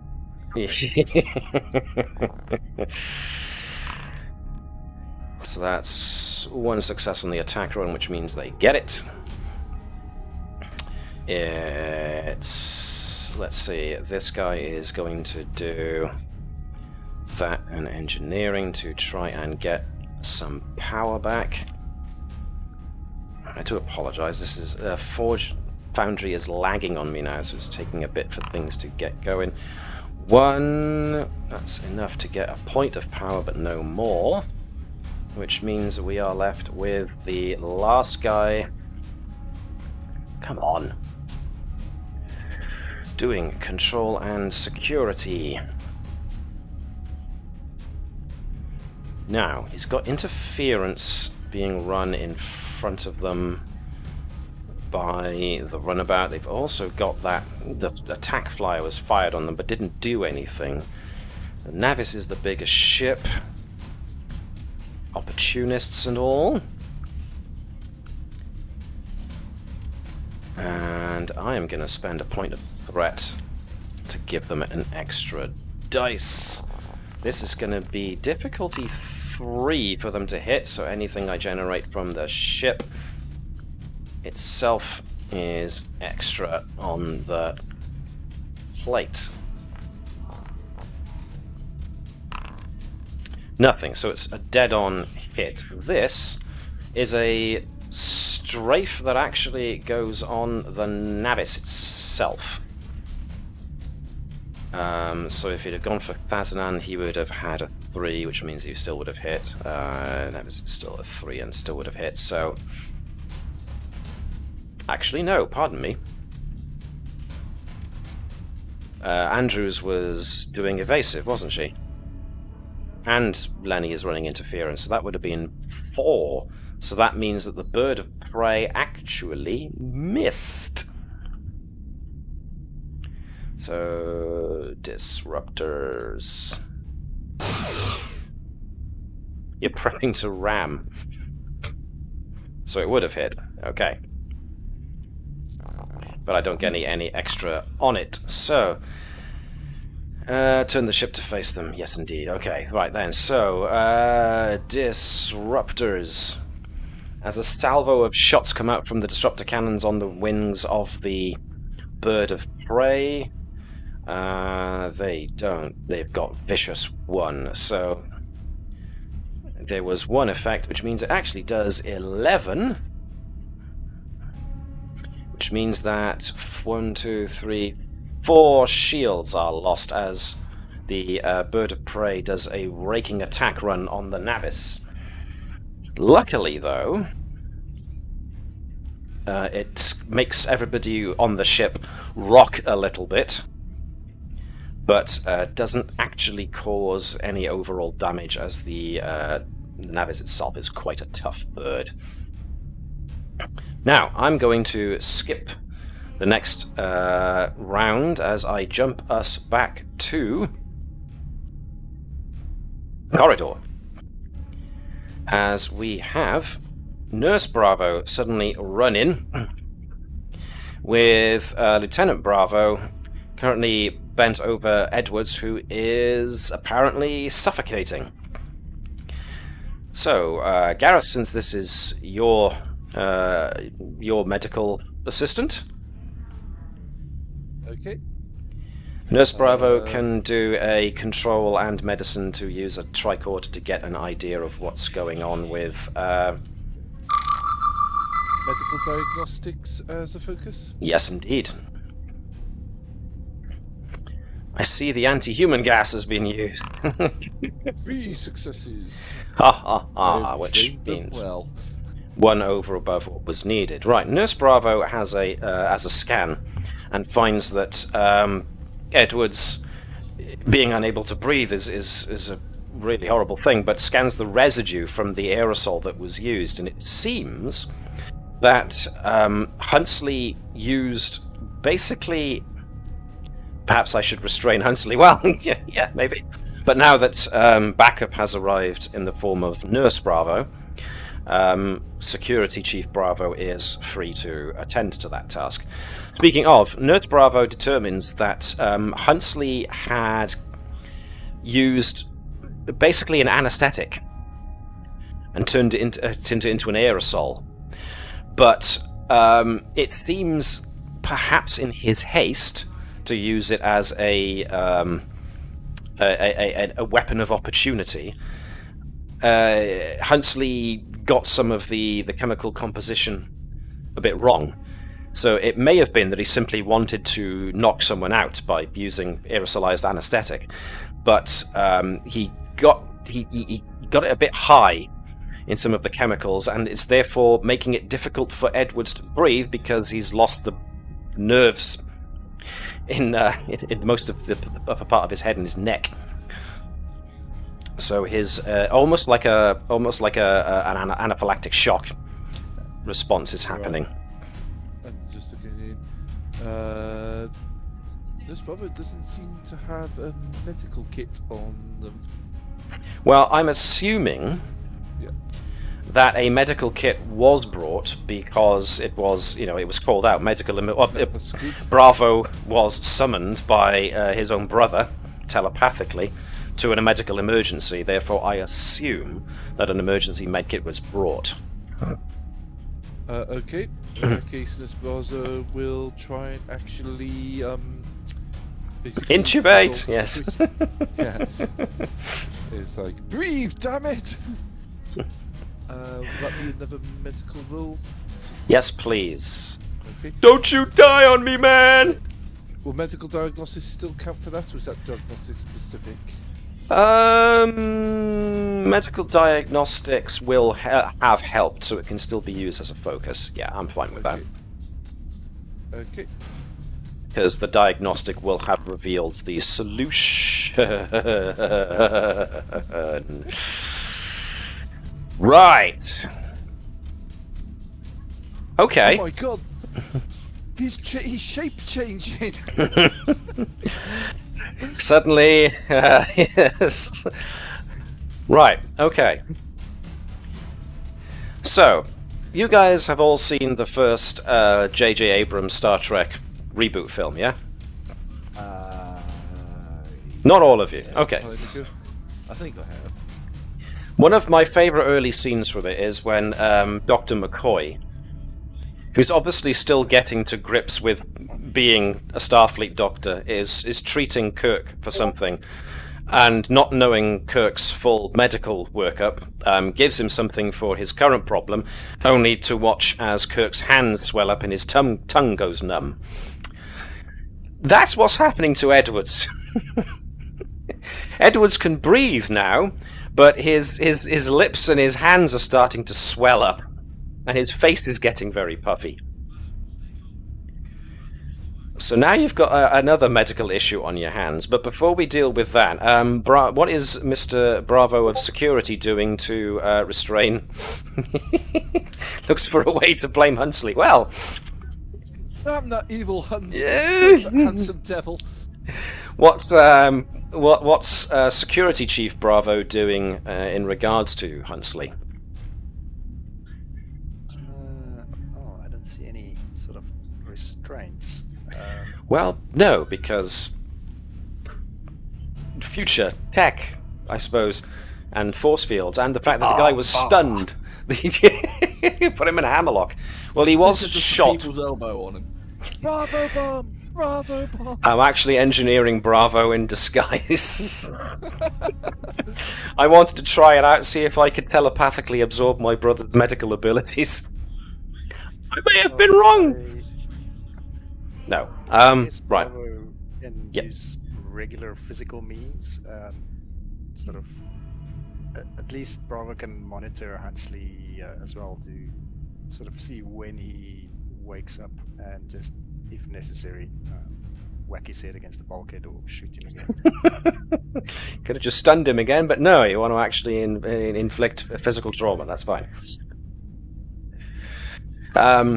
Yeah, so Bravo can basically just watch over Huntsley, and if he acts, then can probably take action. But it looks like he's pretty out for the count. You did hit him, even on stun, with a grade 3 phaser rifle, and those things pack a punch. And this guy, to all intents and purposes, appears to be just a medical technician, so he's not exactly what you call trained for taking a shot like that, so it's no surprise he went down. Well, He's okay. He's a terrorist. Point We're at taken. war, and he's sabotaging a Federation vessel. So Bravo basically keeping watch over him, and if he tries anything, biff him. Yes. Cool. Meanwhile, in the primary computer core, back to Vibers, Natala, and Nova.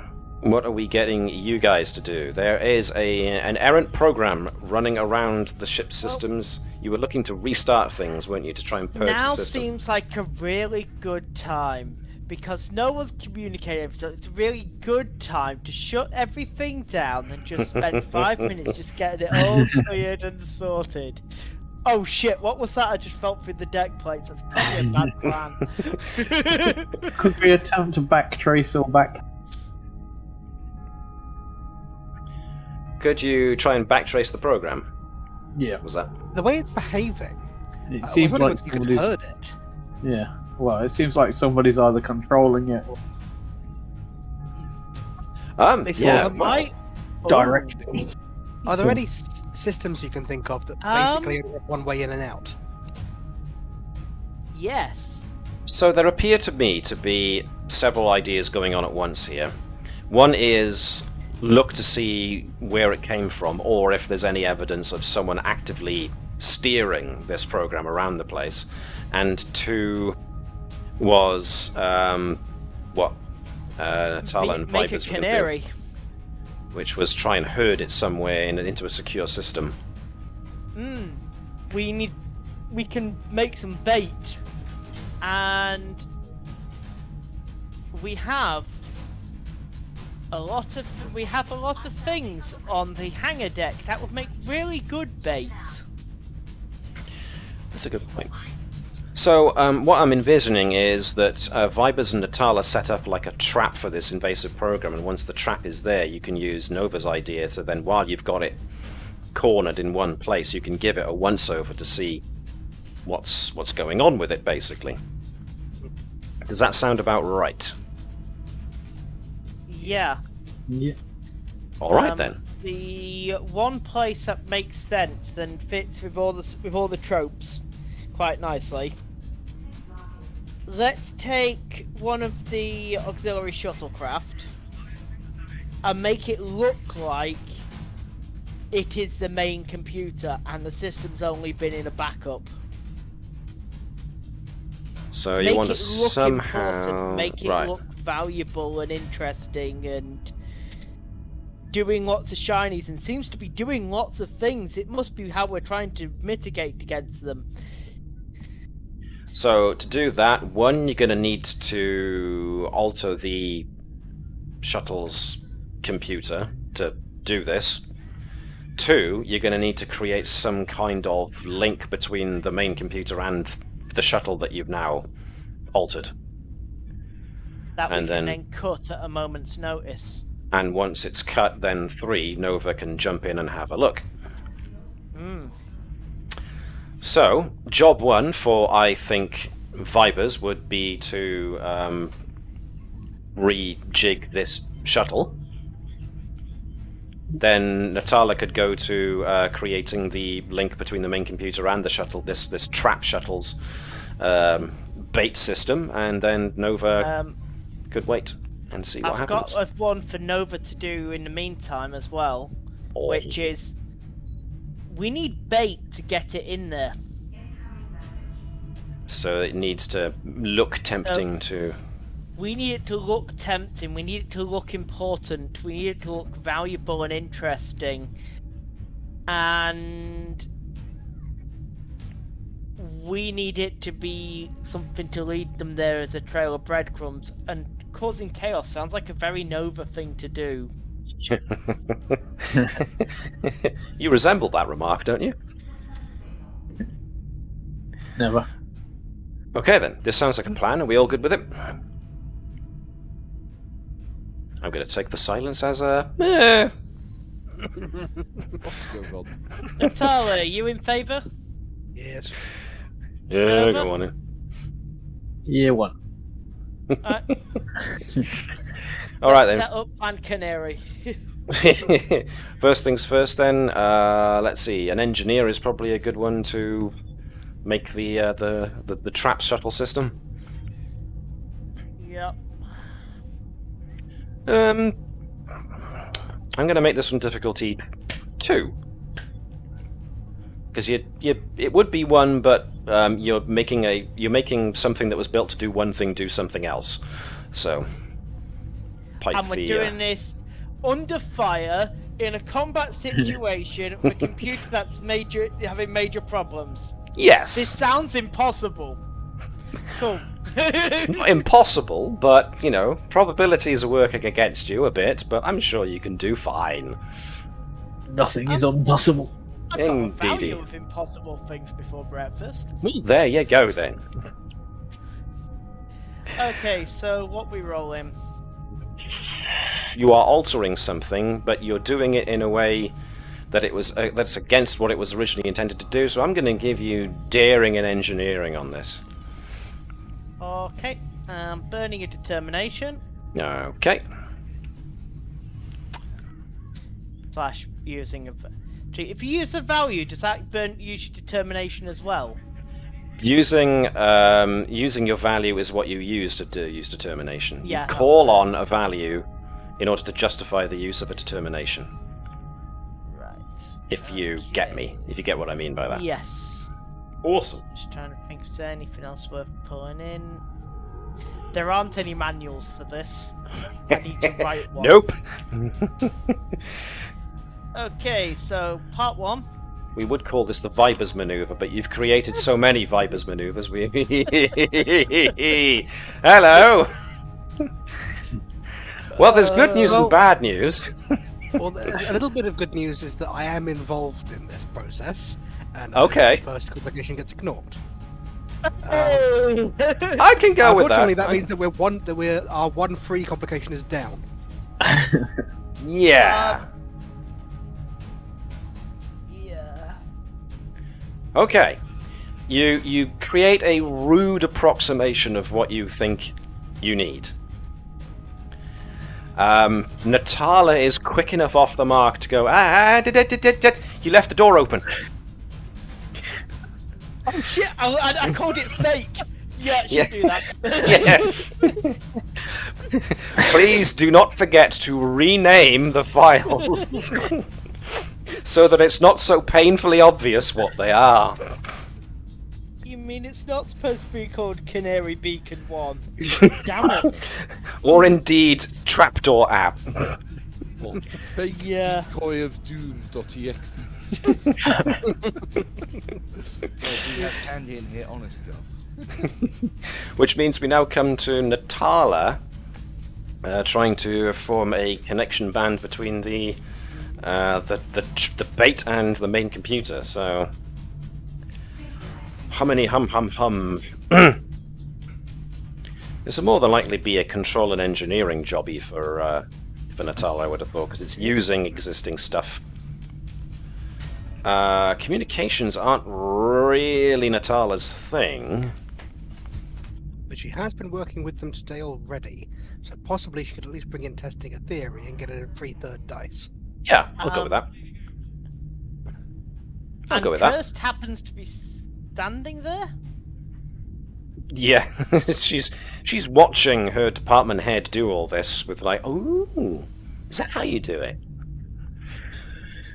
She's there taking notes, like, you know. If you want, right? if you want Kirst to assist, then, well, it turns out you don't need to. Okay, so Natala successfully creates a point of communication between the shuttle, which is being used as the rat trap, and the system is open and ready to be used, which means it's up to Nova now to create the cheese for the trap. So, any ideas, or were you just basically going to duplicate applications for power management or something like that to try and draw it in?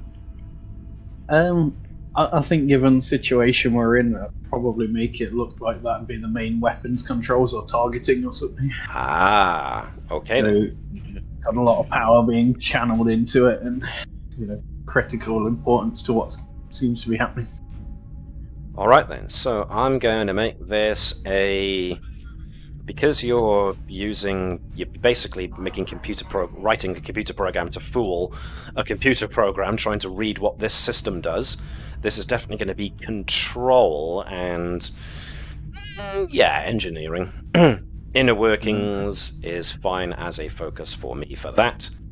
We're going to make this difficulty 2, but I am going to throw in a threat to up the complication range for this. No problem. So if the cheese isn't spiced just right, it might not attract the cat. Will forever stand alone. So when you attempt a task, you roll an additional d20. That's fine. It's fine. Testing a theory. Go. 4 successes. Brilliant. You reckon you've set up your little trap? Very, very well indeed. So it looked hairy for a moment there, as Vibers did his usual thing of fluffing one nearly critical part of it.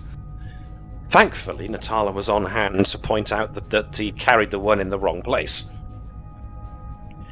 Fine. Phew. Only minor. It's only 1 digit. What possible difference could it make? Next you'll tell me decimal points are important. Only if you care. There is a brief shaking of the ship as we bring ourselves back to what was going on in space. Now, I haven't missed anybody, have I? These are the 3 primary scenes that are going on. Edwards and Bravo managing the guy getting away, Huntsley. There's Nova and Natala and Vibers doing thing in the main primary computer core, and there's this going on out in space. Have I missed anybody? Only missed Saboteur. Funny, Mr. Minute. Entirely depends Oh! if there's anything in the equipment. Bertram, of course. Sorry, Gareth, we forgot you. That's okay. I was doing what I do best. Pretend to be large flying spaceships. All right. So Bertram was looking into what Huntsley was doing. Okay. Examining the various different setup control consoles that Huntsley was responsible for setting up, Bertram finds pretty much what he expects to find. He finds computer programs designed to model the genetic code of viruses in order to try and pull them apart and see if there are ways of creating some kind of antidote for such things. So there's a lot of biological modeling systems and programs in place. All the things you would usually find, as well as programs for replicating chemical compounds which can be used in creating the actual antidotes. So there are a lot of things that you find that you would expect to find. Now, let's see how good the Doctor is with his computer-based scannings here. Can I get... Can I get insight and... Insight and medicine, please? I'm going to make this difficulty 2, because 1, it's not in Bertram's usual wheelhouse, and 2, well, we've got somebody and some things working against you here, so... I'm going to assume that none of my focuses are going to apply.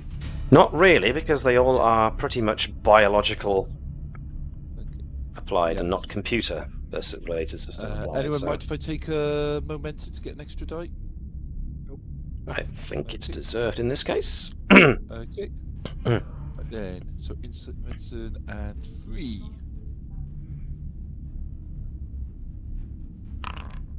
Wow. 4 successes. Well done. Your streak continues. Because I don't know why Vibers says this is such a big deal.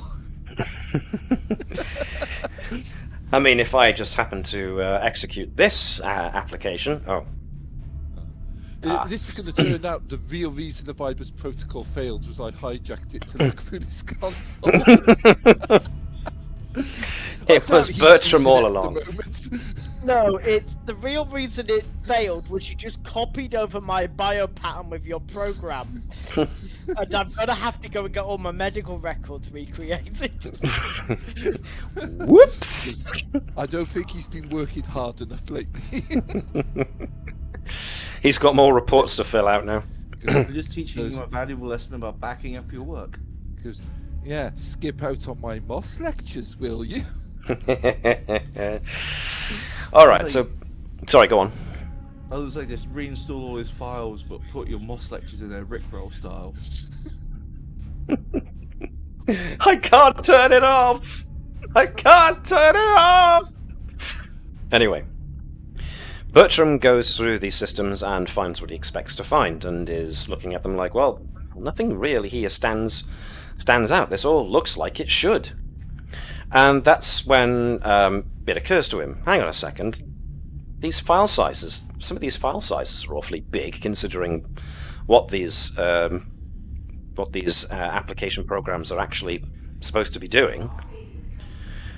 And yeah, you uncover a suspicious set of applications that were loaded on, and Bertram himself isn't savvy enough with computer systems beyond knowing what he needs to know, obviously, to get too in-depth with that. But with 4 successes, your best cure for insomnia I've ever prescribed, Bertram sees that these file sizes look different from what they should ordinarily be, because Bertram uses these kind of diagnostic systems all the time, or close approximations thereof, and the date stamp on these applications does correspond to the time that Huntsley came aboard and started setting up the lab, but it seems like he added extra programs. and these programs have a file source of a datapad, which is probably one of the many datapads that Huntsley brought with him from the starbase when you picked him up on the starbase. What they do, it's not obvious. You would have to dive into these programs further to try and pull apart the code to see what it is they're actually there for. Do they look like they're currently sort of like running or in use, or are they currently kind of like unopened from what I can see? It looks like whatever they did, they obviously ran at first, but when you came to collect these guys in order to take them to be scanned, all of these programs were put on standby. And because you said Bertram wanted to come back in and have a look at what Huntsley was doing pretty much immediately, the team have yet to go back to their work. They're still reeling from the fact that Huntsley has done this. My real name is Gus. My wife left me after attending one of those lectures. She said I wasn't a fun Gus, and I don't know what she means. Webby, you should feel bad for that joke. Yeah, it's a similar joke to the one Alex makes every week. I haven't made it class 2, thank you. You are bad, and you should feel bad. So, well, this is boring. Let's get on. Stop it. We only have 54 minutes left of this stream. We can't spend it with fungal jokes. Moving on! Hanging around like an infection. Stop it! I'm cutting you off here, young man. Is there anything else Bertram wants to do? Can he find that datapad? He's thinking if that's the source of the things, maybe it'll help the techie guys actually track down and eliminate this stuff. He does not find the datapad, and getting the disease response team to help you look for the setup pads that Huntsley brought with him, they realise that one of them is indeed missing. Okie dokie. When I go to actually try and communicate this information, are communications on this level still down? This is Deck 4. No, they've been restored. Okie dokie. I'll let security know if they capture Huntsley, can they frisk him for a datapad, because it might be the source of the troubles that we're currently having and it might be of use. Okay. Okay, in that case, I am going to throw us back to... I did you guys already. I've just done somebody. Let's... at least he had fun and he made a neat gun for the people who are still alive. Thank you. I'm going to jump us back to space! Right, so Ensign Lenny is still running interference. The evasive pattern that Commander Thazanan initiated to try and make himself and the fighter more difficult to hit has since worn off, because they were not. He was not the target of the Klingons' attack run. It was the Navis. So. Let's go back to our encounter tracker here. Andrews will tell Caval to follow the Navis and aim for the torpedoes. So in that case, do you want to shift the order that Andrews goes first to maneuver the Navis into position to drop a torpedo on the Klingons? I think that makes sense. So, let's first get Andrews. Torpedoes plural, okay. Okie dokies. So let's first get Andrews giving us a control and con check with assistance from the ship. Gareth, you've been stellar with it so far. Do you want to continue the streak? Yep. This is going to be structure and con again, difficulty 1, again drawing 1 point of power from the engines to do this. Survival at any cost! So yes, Andrew's putting in a determination for this. So the Navis has already got one. I'm going to ask for a second success being required to pull this maneuver off. You rolled a 1, which is not an effect, so you don't get that. You don't get that determination back. 5 or a 6 gets you an effect. 3 successes, which was what you needed, basically. So the Navis powers forward towards the Klingon bird of prey and does an axis tilt so that the torpedo launcher on the... what do you call that again? The top part. Like the brace across the back where the nacelles are actually attached to. There's actually a word for it. I don't remember. Doesn't matter. The torpedo launcher, so that's in place to drop torpedoes on the the death center. The problem portion. Problems for the Klingons. So, let's do Claude releasing the system on the stun center. We are Starfleet. Well, quite.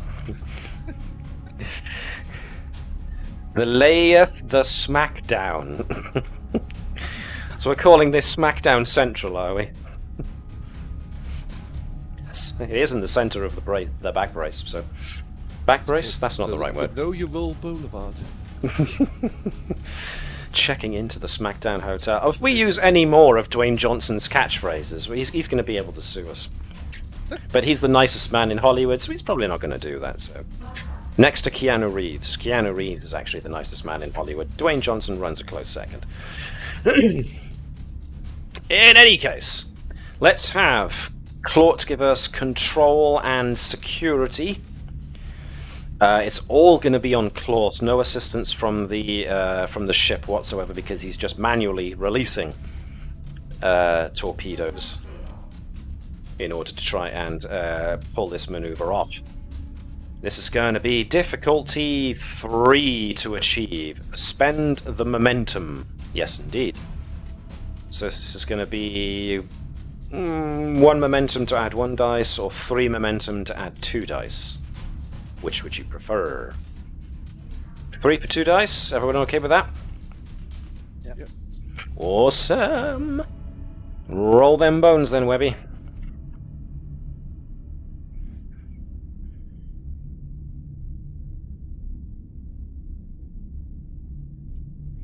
Oh, I got lag. What am I rolling? This is going to be Claude's control and security.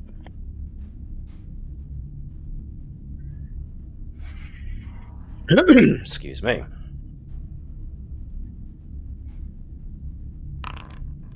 7 successes! I asked for 3, you've got 4 over what was needed. So as is usual with weapon systems, you can either bank those or put them on damage. Or you can bank some and put some on damage. So you got 4 over what was needed. You can maybe bank 2 and put 2 on damage, or put them all on damage, I don't know. 1 bank, rest damage. Alright, so I'm banking the 1. Remember to add 3 to the damage dice done by the ship's quantum torpedoes.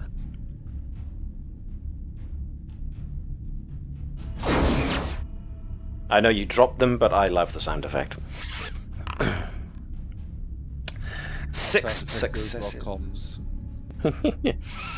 So it's basically bombs away, and that's as much damage as it will do when it explodes. Now, need to roll 2 more of them.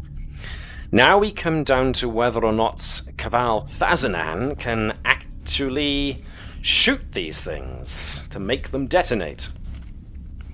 If he can... Use of value.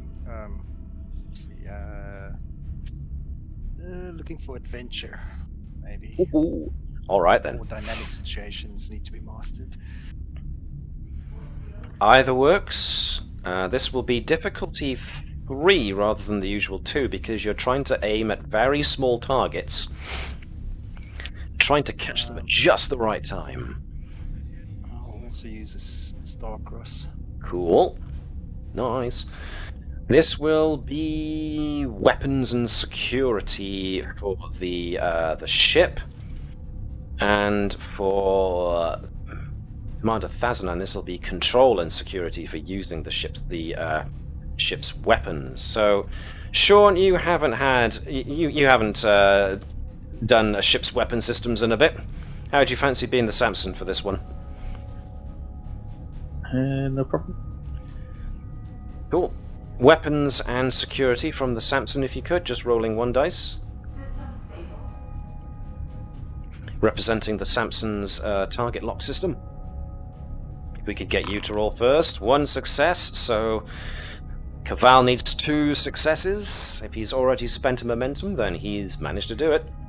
Sorry, not momentum. Determination. Yeah, using determination. Let's see how many dice. 1. Or do I still have space for momentum, I think? Ooh. We're going big 1. on this one. Oh, yeah. But that tends to be the rule with this group. Go big or go home.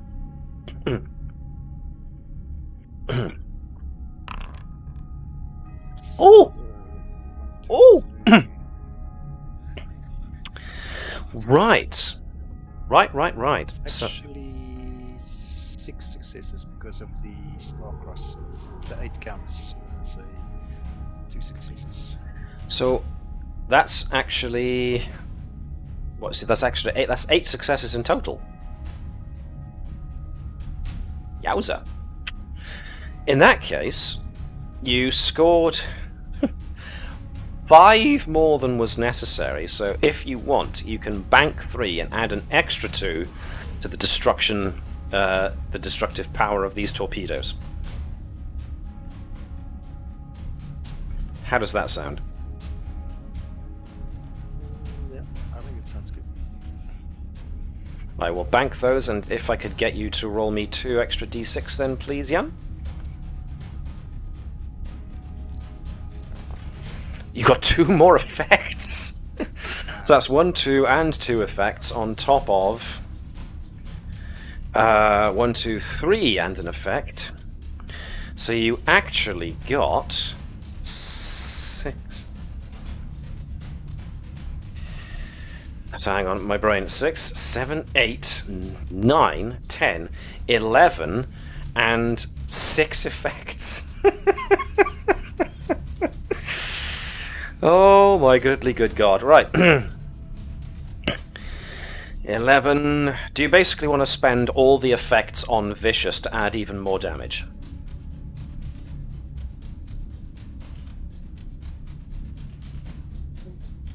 How much shields do they have? Okay, yeah. You got a full complement of shields. Let's do what the commander says. Let's do it. Do it! Alright then. Let me recount that. That was a 5 and a 6. That's 1, 2, 3, 4, 5, 6, 7, 8, 9, 10, 11, 12, 13, 14, 15, 16, 17! Minus 4 is 14. Minus 9 means 5. My god. Wow. Alright. In what has to be one of the most epic and daring maneuvers probably seen in most of, if not all, of Starfleet. The Navis is brought around and barrel rolls to tilt on its axis so that as it passes over the Klingon bird of prey, the torpedoes are dropped, and at the same time, Caval wheels the fighter around and unleashes a flurry of shots that just happen to coincide with the direction of the bird of prey. So a couple of shots land, lowering the bird of prey's shields just a little bit, but in concert with impacting the bird of prey's shields as they also shoot and detonate the quantum torpedoes. There's an almighty explosion as a trio of torpedoes all detonate at the same time, and the bird of prey just... its shields are completely knocked out, and it suffers a cataclysmic destruction of its primary systems, and it's just broken apart, and is now sitting there fizzing in space. Wow. So yeah, you almost completely obliterated the bird of prey. It's a shell of its former self. Now, yeah, bro. Mic drop. And that is how it's done. Can you smell what the Caval is cooking? Next time, bring your A game. Well, if I take us back to the bridge ever so briefly, let me bring us back to this particular one. If I can get this to respond, a bit of lag. There we go. Let's see, who have we got still on the bridge? We don't have... I will ask for... Alex, you haven't done a lot of rolling tonight. Can I get you to be Lieutenant Mono, please, on Ops? And can I get you to give me a control and science check? None of his foci apply, but he will get extra help from the Navis.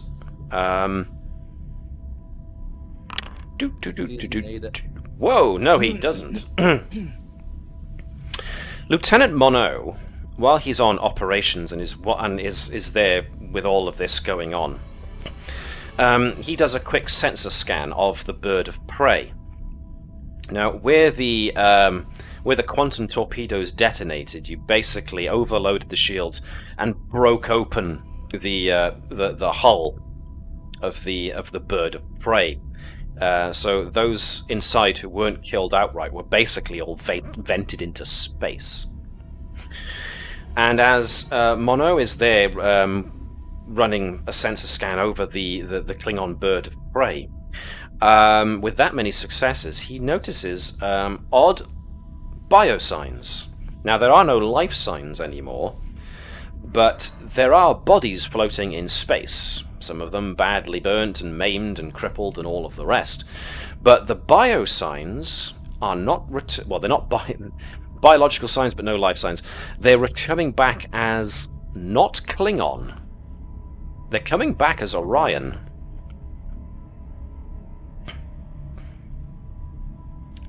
Indeed. Raise it with the bridge crew. Well, he's on the bridge, so The rest of them, I mean, basically. yeah. Captain. They aren't Klingons. Well, at least not appearing. At least not. He wasn't manned by Klingons.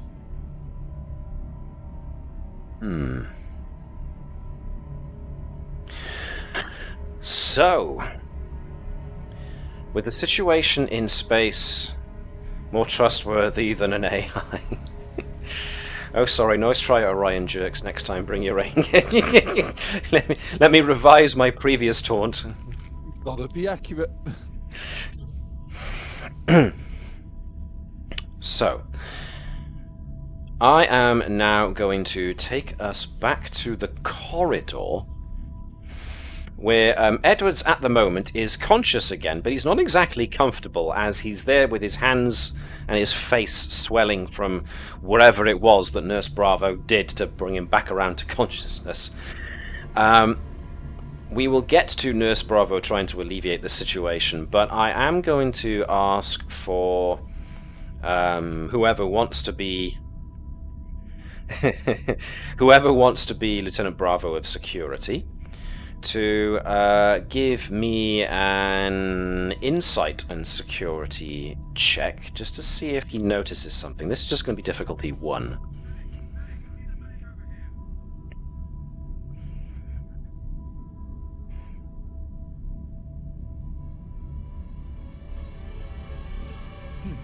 So, Jan, if you want to do it, if you're on hand to. If not, somebody else can. Insight security. Yes, please.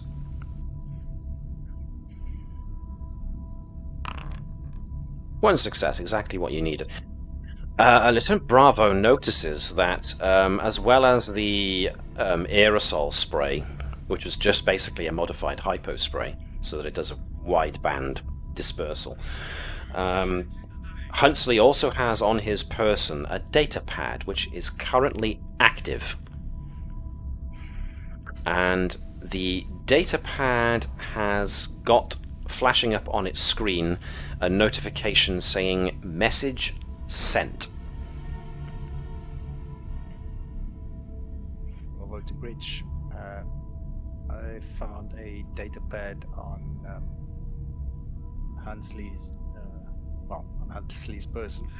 It seems to be active.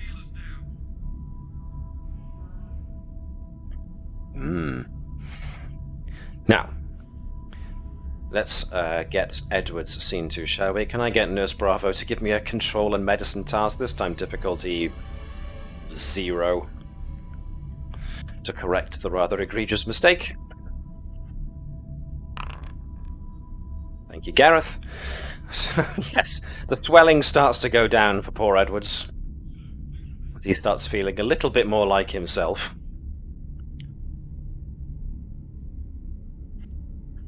But before we linger too long on this, we have got these guys in the primary computer core. So you set up your bait. You've basically created the bait itself and the trap waiting for it. So now all that comes is to see it executed. So let's think. You all rolled successfully on your ability to create things, so it's going to come down to whether or not the thing actually occurs as you want. Does the computer program actually do what you want it to? I am going to do this secretly.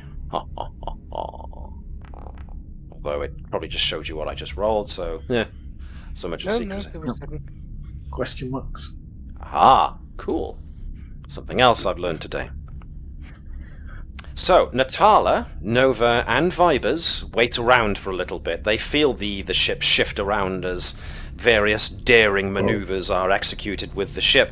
But as things start to calm down, you three get a little notice that a computer program has been detected inside of your little trap. And you then get a notice that your little trap has shut. Right, let's isolate the entire of the main hangar bay.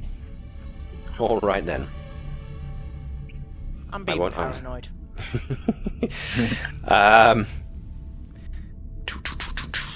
You're isolating the entire thing, shutting it down, which is well within your ability to do, and since your trap worked so well, I can confirm that you have got the elusive program trapped in that shuttle's computer system. Totally isolated. You did it. Okay. Nova, I've got a toy for you. Okay then. Excuse me, sorry. Which means the last thing Vibers is gonna do is same thing as what Edwards was doing previously.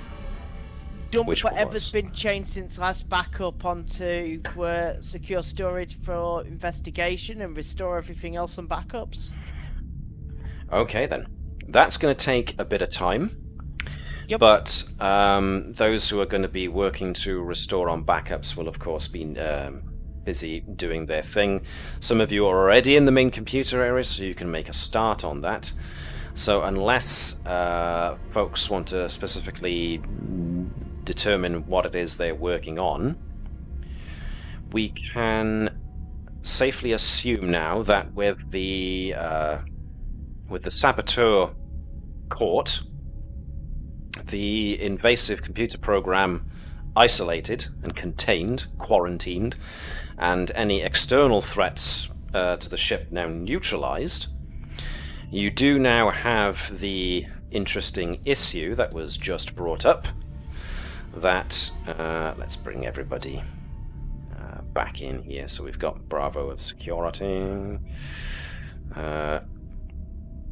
We got Natala. Let's put Cursed back up here. Put Nova back in her seat.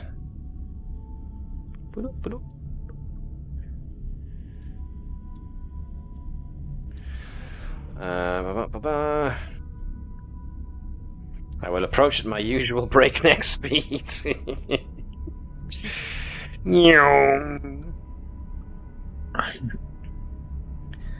let's see. We of course have got hello. Hello, dutifully waited by the shield and weapon system control area, so that to make sure nobody tried getting at it, nobody did. So hello feels very, very accomplished. Vibers, open the cargo bay door, please. Any reason that the cargo bay door wanted to be opened? In the hangar, buddy. To let the Samson back in, I think. Have to dock somewhere. Yeah, let's let them back in. We can do that from an isolated system while I'm still being paranoid. Just park it on the bridge window, what's the worst thing? It's not like we use it. I can't do that, Sophia. Alright, so the two smaller craft can indeed rebirth themselves back aboard the Navis, and the Navis can carry back on towards Yuul Minor, but so far under impulse power. The warp nacelles still need a good bit of TLC to get them at least to warp 1. And you do have the data pad that Huntsley had on his person. Huntsley has now been confined to the brig. The rest of the disease specialists response team are still reeling from the fact that Huntsley has sabotaged a Federation ship. They have no idea why he did it. They've all been confined to the science lab that they were originally going to be stationed at. Pilot in the Navis is dead easy, Lieutenant Commander. I don't know why you make it look so complicated. Romulans. Well, there you go. So there is the matter of the computer systems will slowly be brought back online as, once again, computer backups are used to restore the systems to what they previously were.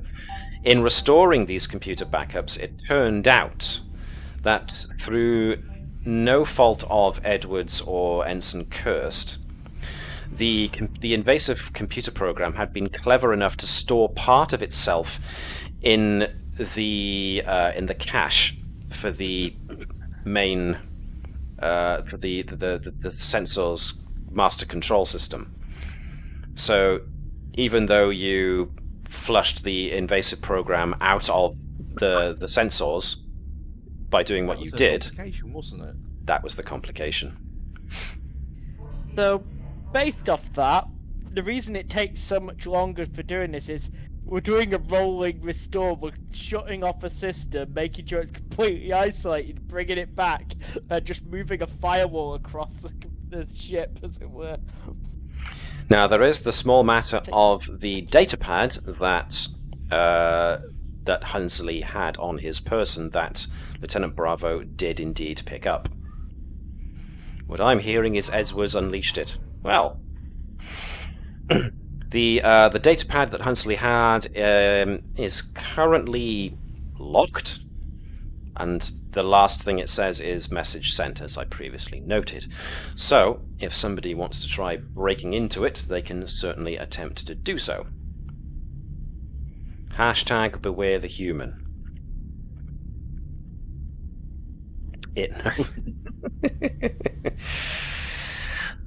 So, basically, who wants to have a go breaking into it? I mean, Edwards has done reasonably well with such things in the past, since he has knowledge of communication systems and therefore cipher systems. I would request aid from the more technical-minded. I was thinking this being basically a computer security issue. Cabal's pretty good with those. Cabal could certainly assist. Vibes is good with computers. Vibers is also good with computers. But Vibers is busy, yes. Because I've also got the captain saying, "Can I have warp drive yet?" And is my computer fixed at the same time? Yeah. They're so demanding, these captains. Yeah, but if we didn't have them, I'd have to do the job, and that's a terrible idea. Engineering warp 6 now, please. The funny thing is that when Vibers does go back to engineering to start on the long task of getting everything back to working order again, he does get a communication message from from one of his repair teams who have gone up to the starboard nacelle, and they've messaged back going, "Boss, it's not supposed to look like this. What do we do?" Okay. Right. I know it's not supposed to look like that, but let me ask a couple of questions just to adjust the severity. Does it work? Incredibly, sir, yes. Right. I'm pretty sure it bends the laws of physics to do so. Is it within safety boundaries? As in, will it explode? I have no way of knowing that, sir. I have no idea what I'm looking at. They didn't teach me how to diagnose this. I'm sorry, sir. Okay, put a big sign on the outside saying "Do not enter." Yes, sir. And just put extra warning extra alerts on it, and we'll keep an eye on it. We've got bigger fish to fry. Is this where we break out the stripy yellow and black tape, sir? That's the one. The one with Nova written all over it. Oh, that one. I'll have to requisition that from stores, right. sir. Thank you, sir. Curiously, sir, this entire section is labelled "If Nova did something,"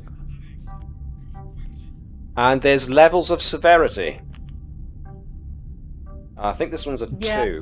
No, a 3. I think that's a 3. Yeah.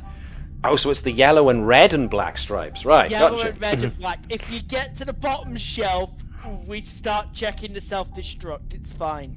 Right. Needs 2 engineers to unlock the cabinet. Both with security keys they have to turn at the same time. On the count of 3. 1, 2. Here I was thinking I'd managed to fall. Yeah, but they haven't seen any. They've gone into the door and gone. It's horrible, sir. I'm not sure I want to touch it. It becomes a 4 if an engineer touches it and gets. It gets sapped. Yeah. That in probably kills somebody. Get to a 6 or a 7 if we have to get someone to try and read it. I imagine trying to read it would require the ship's counsellor to see them afterwards. Oh god! This is where it turns out she's still on board and she's been sitting there taking appointments this whole time. Well, I kind of put it in the back of my mind that you did get an actual ship's counsellor, one that wasn't, an actual spy, as far as you know. You might have gone through several ship's counsellors by this point, knowing you lot. Counsellors are going through counsellors. I thought we went for the cheaper version and just hired some more bartenders. You probably got an emergency medical hologram, to be honest. I was going to say, you're using the holodeck just talking to a bartender and just crying out your trouble to it. We call up the emergency medical holodeck, and it just opens up, and it's Guinan's bar. Well, there you go.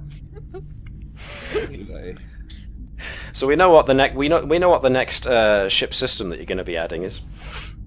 Emergency medical counselor. Emergency counseling program. Pardon me. Hologram. There. So let's have. If we think Thazanan could assist with security-based lockout systems, and Edwards can as well, then by all means, whoever wants to get in on this. Anyone else getting in on the job? So who's the primary? Trying to crack open the pad, yeah. So, I mean, is Natala aiding? Is anyone else aiding? I think I'm probably helping Vibers, to be honest. Okay, no problem. Looks like it's just... oh, you can aid? Absolutely, then. So we can get Andrews, who's just basically pointing and giving orders.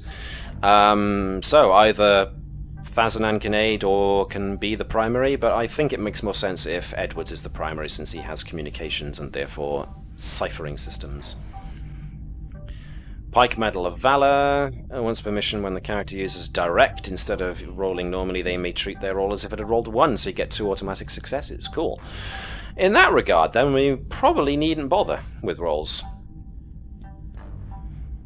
because you already got what I wanted you to get to do it, so... But we could always roll a complication, so yes, let's do it anyway. So if Andrews is directing, then Andrews can use, I don't know, presence and command. Cabal can aid with... You've selected reason and security, so I can go with that. And Edwards using reason and science, yeah, to try and crack the code. Insight and science, reason and science, a case can be made for both. I am gonna spend my remaining threat then and up this difficulty to 4. And you said I'm not using the focus, so do you say communications? Yeah. Sorry, I misheard that. What was that? Communications focus, in order to represent your knowledge of, you know, like, encryptions. Oh, for love of toast. Ooh. Now, I didn't up the complication range, I only upped the difficulty. Okay. You need 3 more successes. You've automatically got... So there's 2. 1. So that's 2 so far. And... He said it gives 2. Yes, Andrews was using an auto 2, so that's exactly what you needed. You do break into the pad, and it contains all sorts of interesting information. Not the least of which is the message that was sent was a short burst transmission that were used the Navis's own communication system whilst the rogue program was still about. It appears that Huntsley was using this pad as a means of not controlling the invasive program, but he basically activated it. At first, it was the invasive program was introduced via this pad and was just there to infiltrate. But when he activated its protocol, which apparently was for when he was found out, that's when it really the invasive program really kicked into overdrive and tried messing with as much as possible. Primarily shutting down internal sensors and communications to make it hard to find Huntsley. All of this invasive program, though, definitely has fingerprints of the Orions all over it. So it doesn't look like Huntsley crafted this invasive program himself. It looks like it was already preloaded onto this pad. The message that it sent was 3 words, simple 3 words, and as such could be sent pretty quickly. Actually, no, 4 words. They're on their way.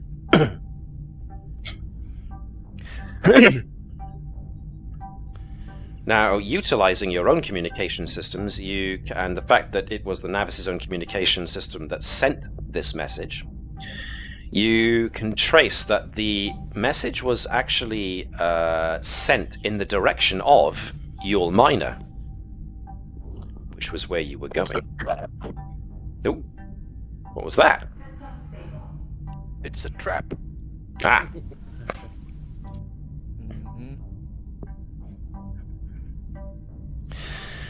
So, it takes a little time, but the Navis does eventually get some warp capability back, and as such, the ship can make up for lost time. The Navis eventually does come to the Yuul Minor system. And as it pulls in, excuse me, I'm having to clean my throat a lot.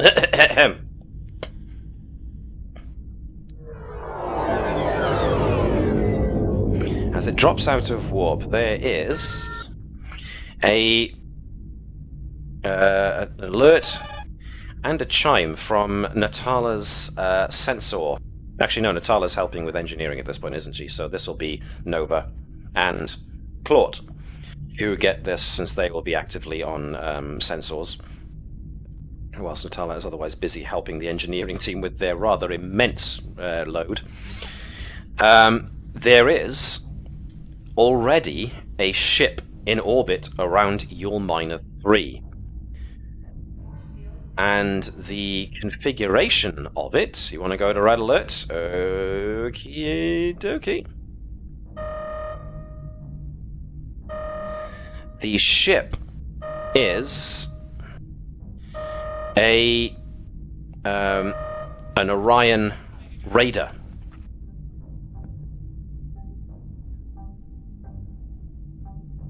It's currently just hovering there in orbit of Yuul Minor III.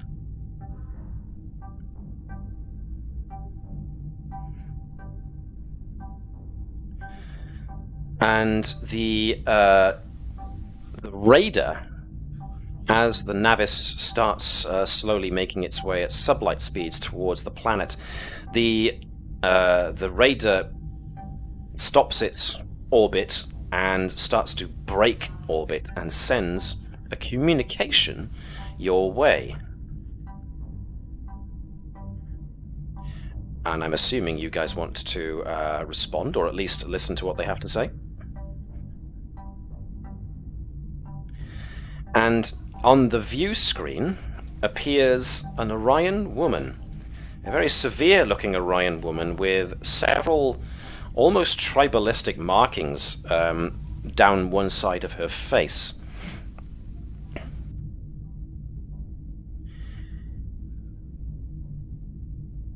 Greetings, Starfleet, to the Yuul Minor system. We were just looking.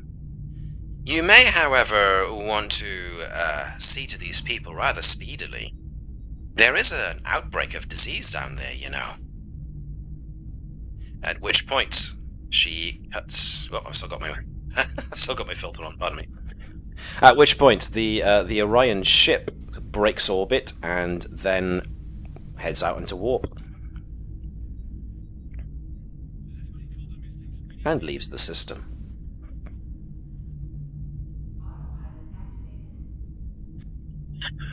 So, after some interrogation, it turns out that Lieutenant Huntsley has a brother who is a civilian trader. And apparently, according to Huntsley, he got in debt with the Orions. At some point, not long before the Navis arrived at Starbase 12 to pick up the disease response team, Huntsley got a message telling them that the Orions will sell his brother into slavery in order to pay off the debt, or Huntsley could help them delay whichever Starfleet ship is sent to respond to the outbreak on Yuul Minor III. Not wanting to see his brother sold into slavery, Huntsley agreed. He really didn't want to, but he didn't want his brother slaved out to the Orions, and so reluctantly agreed to this. He was given the computer program and just told to activate it and to try and delay whichever Starfleet ship was getting to Yuul Minor for as long as possible.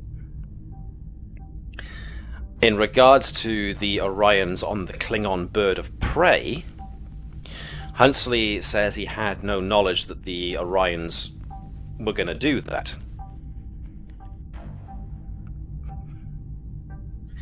When the Navis crew go over their logs from their encounter with the bird of prey and everything leading up to it, Natala, when she gets a chance, manages to have a look at the sensor readings and detects that there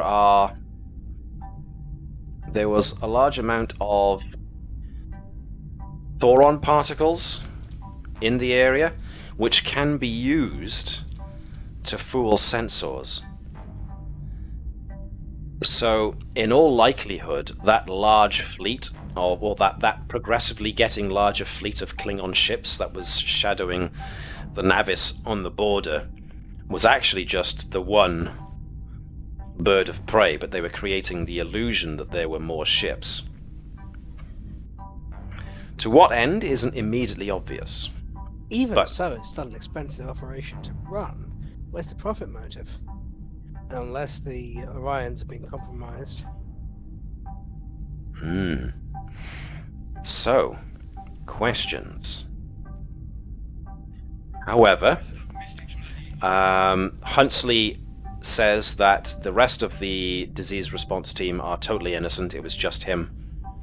And the rest are pretty much... the rest should be allowed to get on with what they were here to do. It was just him that was responsible for all of this. And the Orions, of course. Or there was something on the planet which is no longer there, indeed. So, Dr. Ram and her response team are eager to get down to the planet to find out what's going on down there. So, unless you guys are looking to stop them in any way, I'm going to take that as a no. Don't see a reason to. Then, Might be in career consequences, but So, yes. It's not clear what the Orions were here for, and at the moment, they will be escorted. That's fine. Dr. Ram insists that if there are going to be any people that accompany her team to the surface, then they will have to wear fully checked, triple-checked EV suits. And, you know, they will have to stay out of the way and do as she tells them to. So the Navis, whilst still undergoing repairs, gears up for the operation to deliver the disease response team to the surface. And you can... no issues there, but they are off to protection in case some Orions remain, indeed. Initial scans of the area, around the colony at the very least on the surface, do not indicate any Orion life signs in or around the colony. A more thorough scan would have to be done of the entire planet whilst the Navis is in orbit, and at the moment systems are still going up and down because diagnostics are obviously being very, very thorough diagnostics are being run on everything to make sure there's not even a trace or a hint left of any invasive programs in the computer system. And so we come to the end of this episode, but the next episode runs directly following the events of this one. So this is technically the end of this episode, but this whole issue will run into the next episode too. So it's a two-parter indeed. So, with that in mind, we are going to be closing just 5 minutes early tonight. Is this the season finale already? No, nothing of the sort. Let me check my notes. Boom. We are currently in episode 20... Where are we? Adrift. This is episode 22. And we go up to episode 30 before we end season 2 of Star Trek Navis. So we are well into it by now. So, are there any last-minute things then that folks want to bring up as a result of what happened in this one, or things that they want to do to carry over into the start of the next one? Anything they just want to mention? The finale will be called The Inescapable Wrath of Claude. I was just thinking about the Navis' sister ships, because more of the Akiras will be coming off the line now. Mm-hmm. The Thunder Child, the Sentinel. Yes, indeed. The second Raven. Anything in regards to those ships that you were wondering? I did have a thought earlier, but I can't think of it now. Ah, never mind. Did you just have a happy, warm feeling inside you when you think of so many more Akira classes? Yeah, they're so cool. But only the Navis is as grossly overpowered as it is. That's because we're awesome. Well, far be it for me to say. State the obvious. Yep, pretty much. Like we agreed at the beginning, the Navis was given this ridiculously overcharged power core in order to test whether or not the power systems of a larger scale ship could be fitted into a smaller vessel's frame. And well, it hasn't mistreated you yet. It hasn't bit you that much in the butt, although it has had the odd occasion.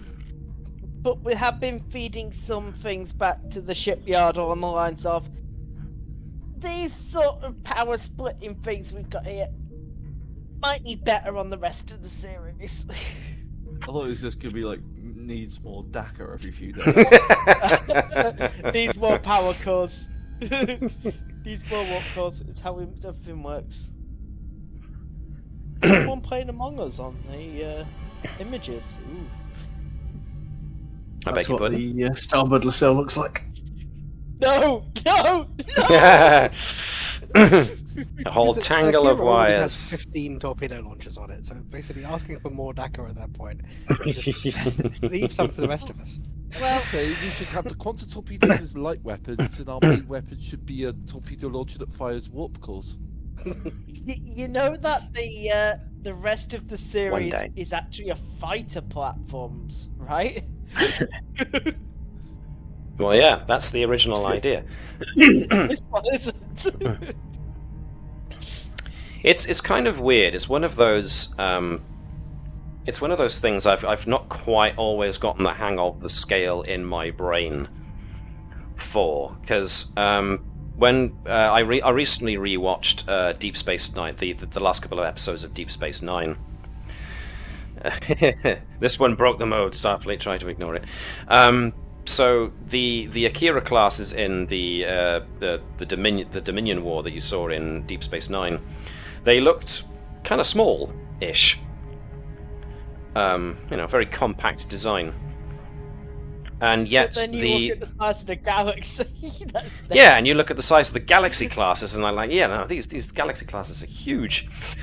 And then you read some of the tech specs for the Akira classes, and it's like it's supposed to hold multiple small attack vessels.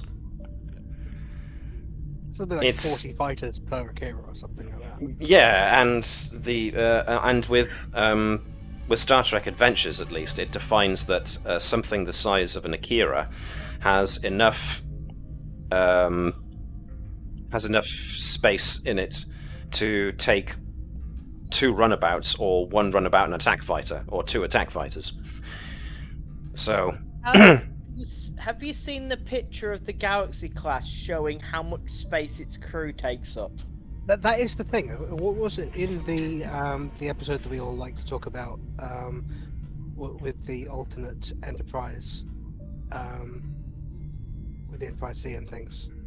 That was Next Gen, wasn't it? Yes, it was.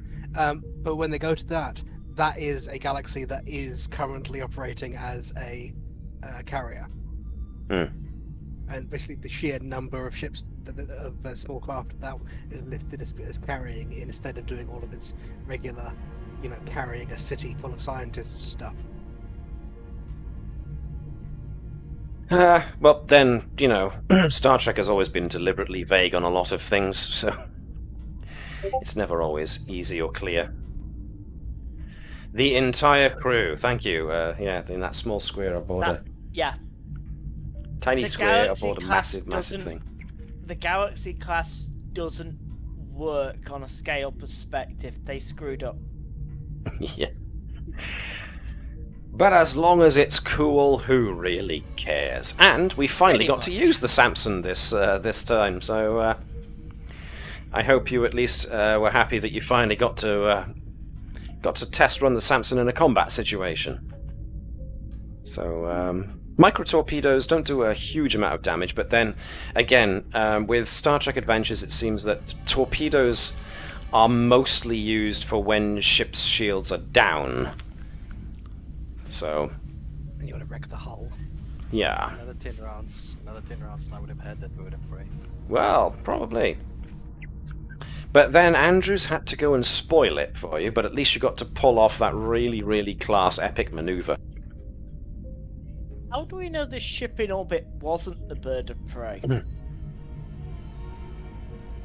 The ship that's currently in orbit of Yuul Minor? It did take us quite a while to get the engines turned back on again. As far as you could tell, it was. Go on, I talked over you there, John, sorry. Just that Orion Raiders have a very different profile than... Yes. So it was very obviously a Klingon bird of prey. But it had Orions inside of it rather than Klingons. For some reason. And then, of course, when you arrived in Yuul Minor, you found an actual Orion Raider ship. And they took off when they saw you. So, plenty to think about. Plot thickens, as it were. But, for the moment, that is where we leave tonight. So, I am going to say thank you to everybody who watched the stream tonight. Thank you for those guys who piped up in chat. Particularly, who are they? Emma Slay Zero. Who seems to do graphic design, minimalism, data visualization, futuristic art, 3D art, all of that.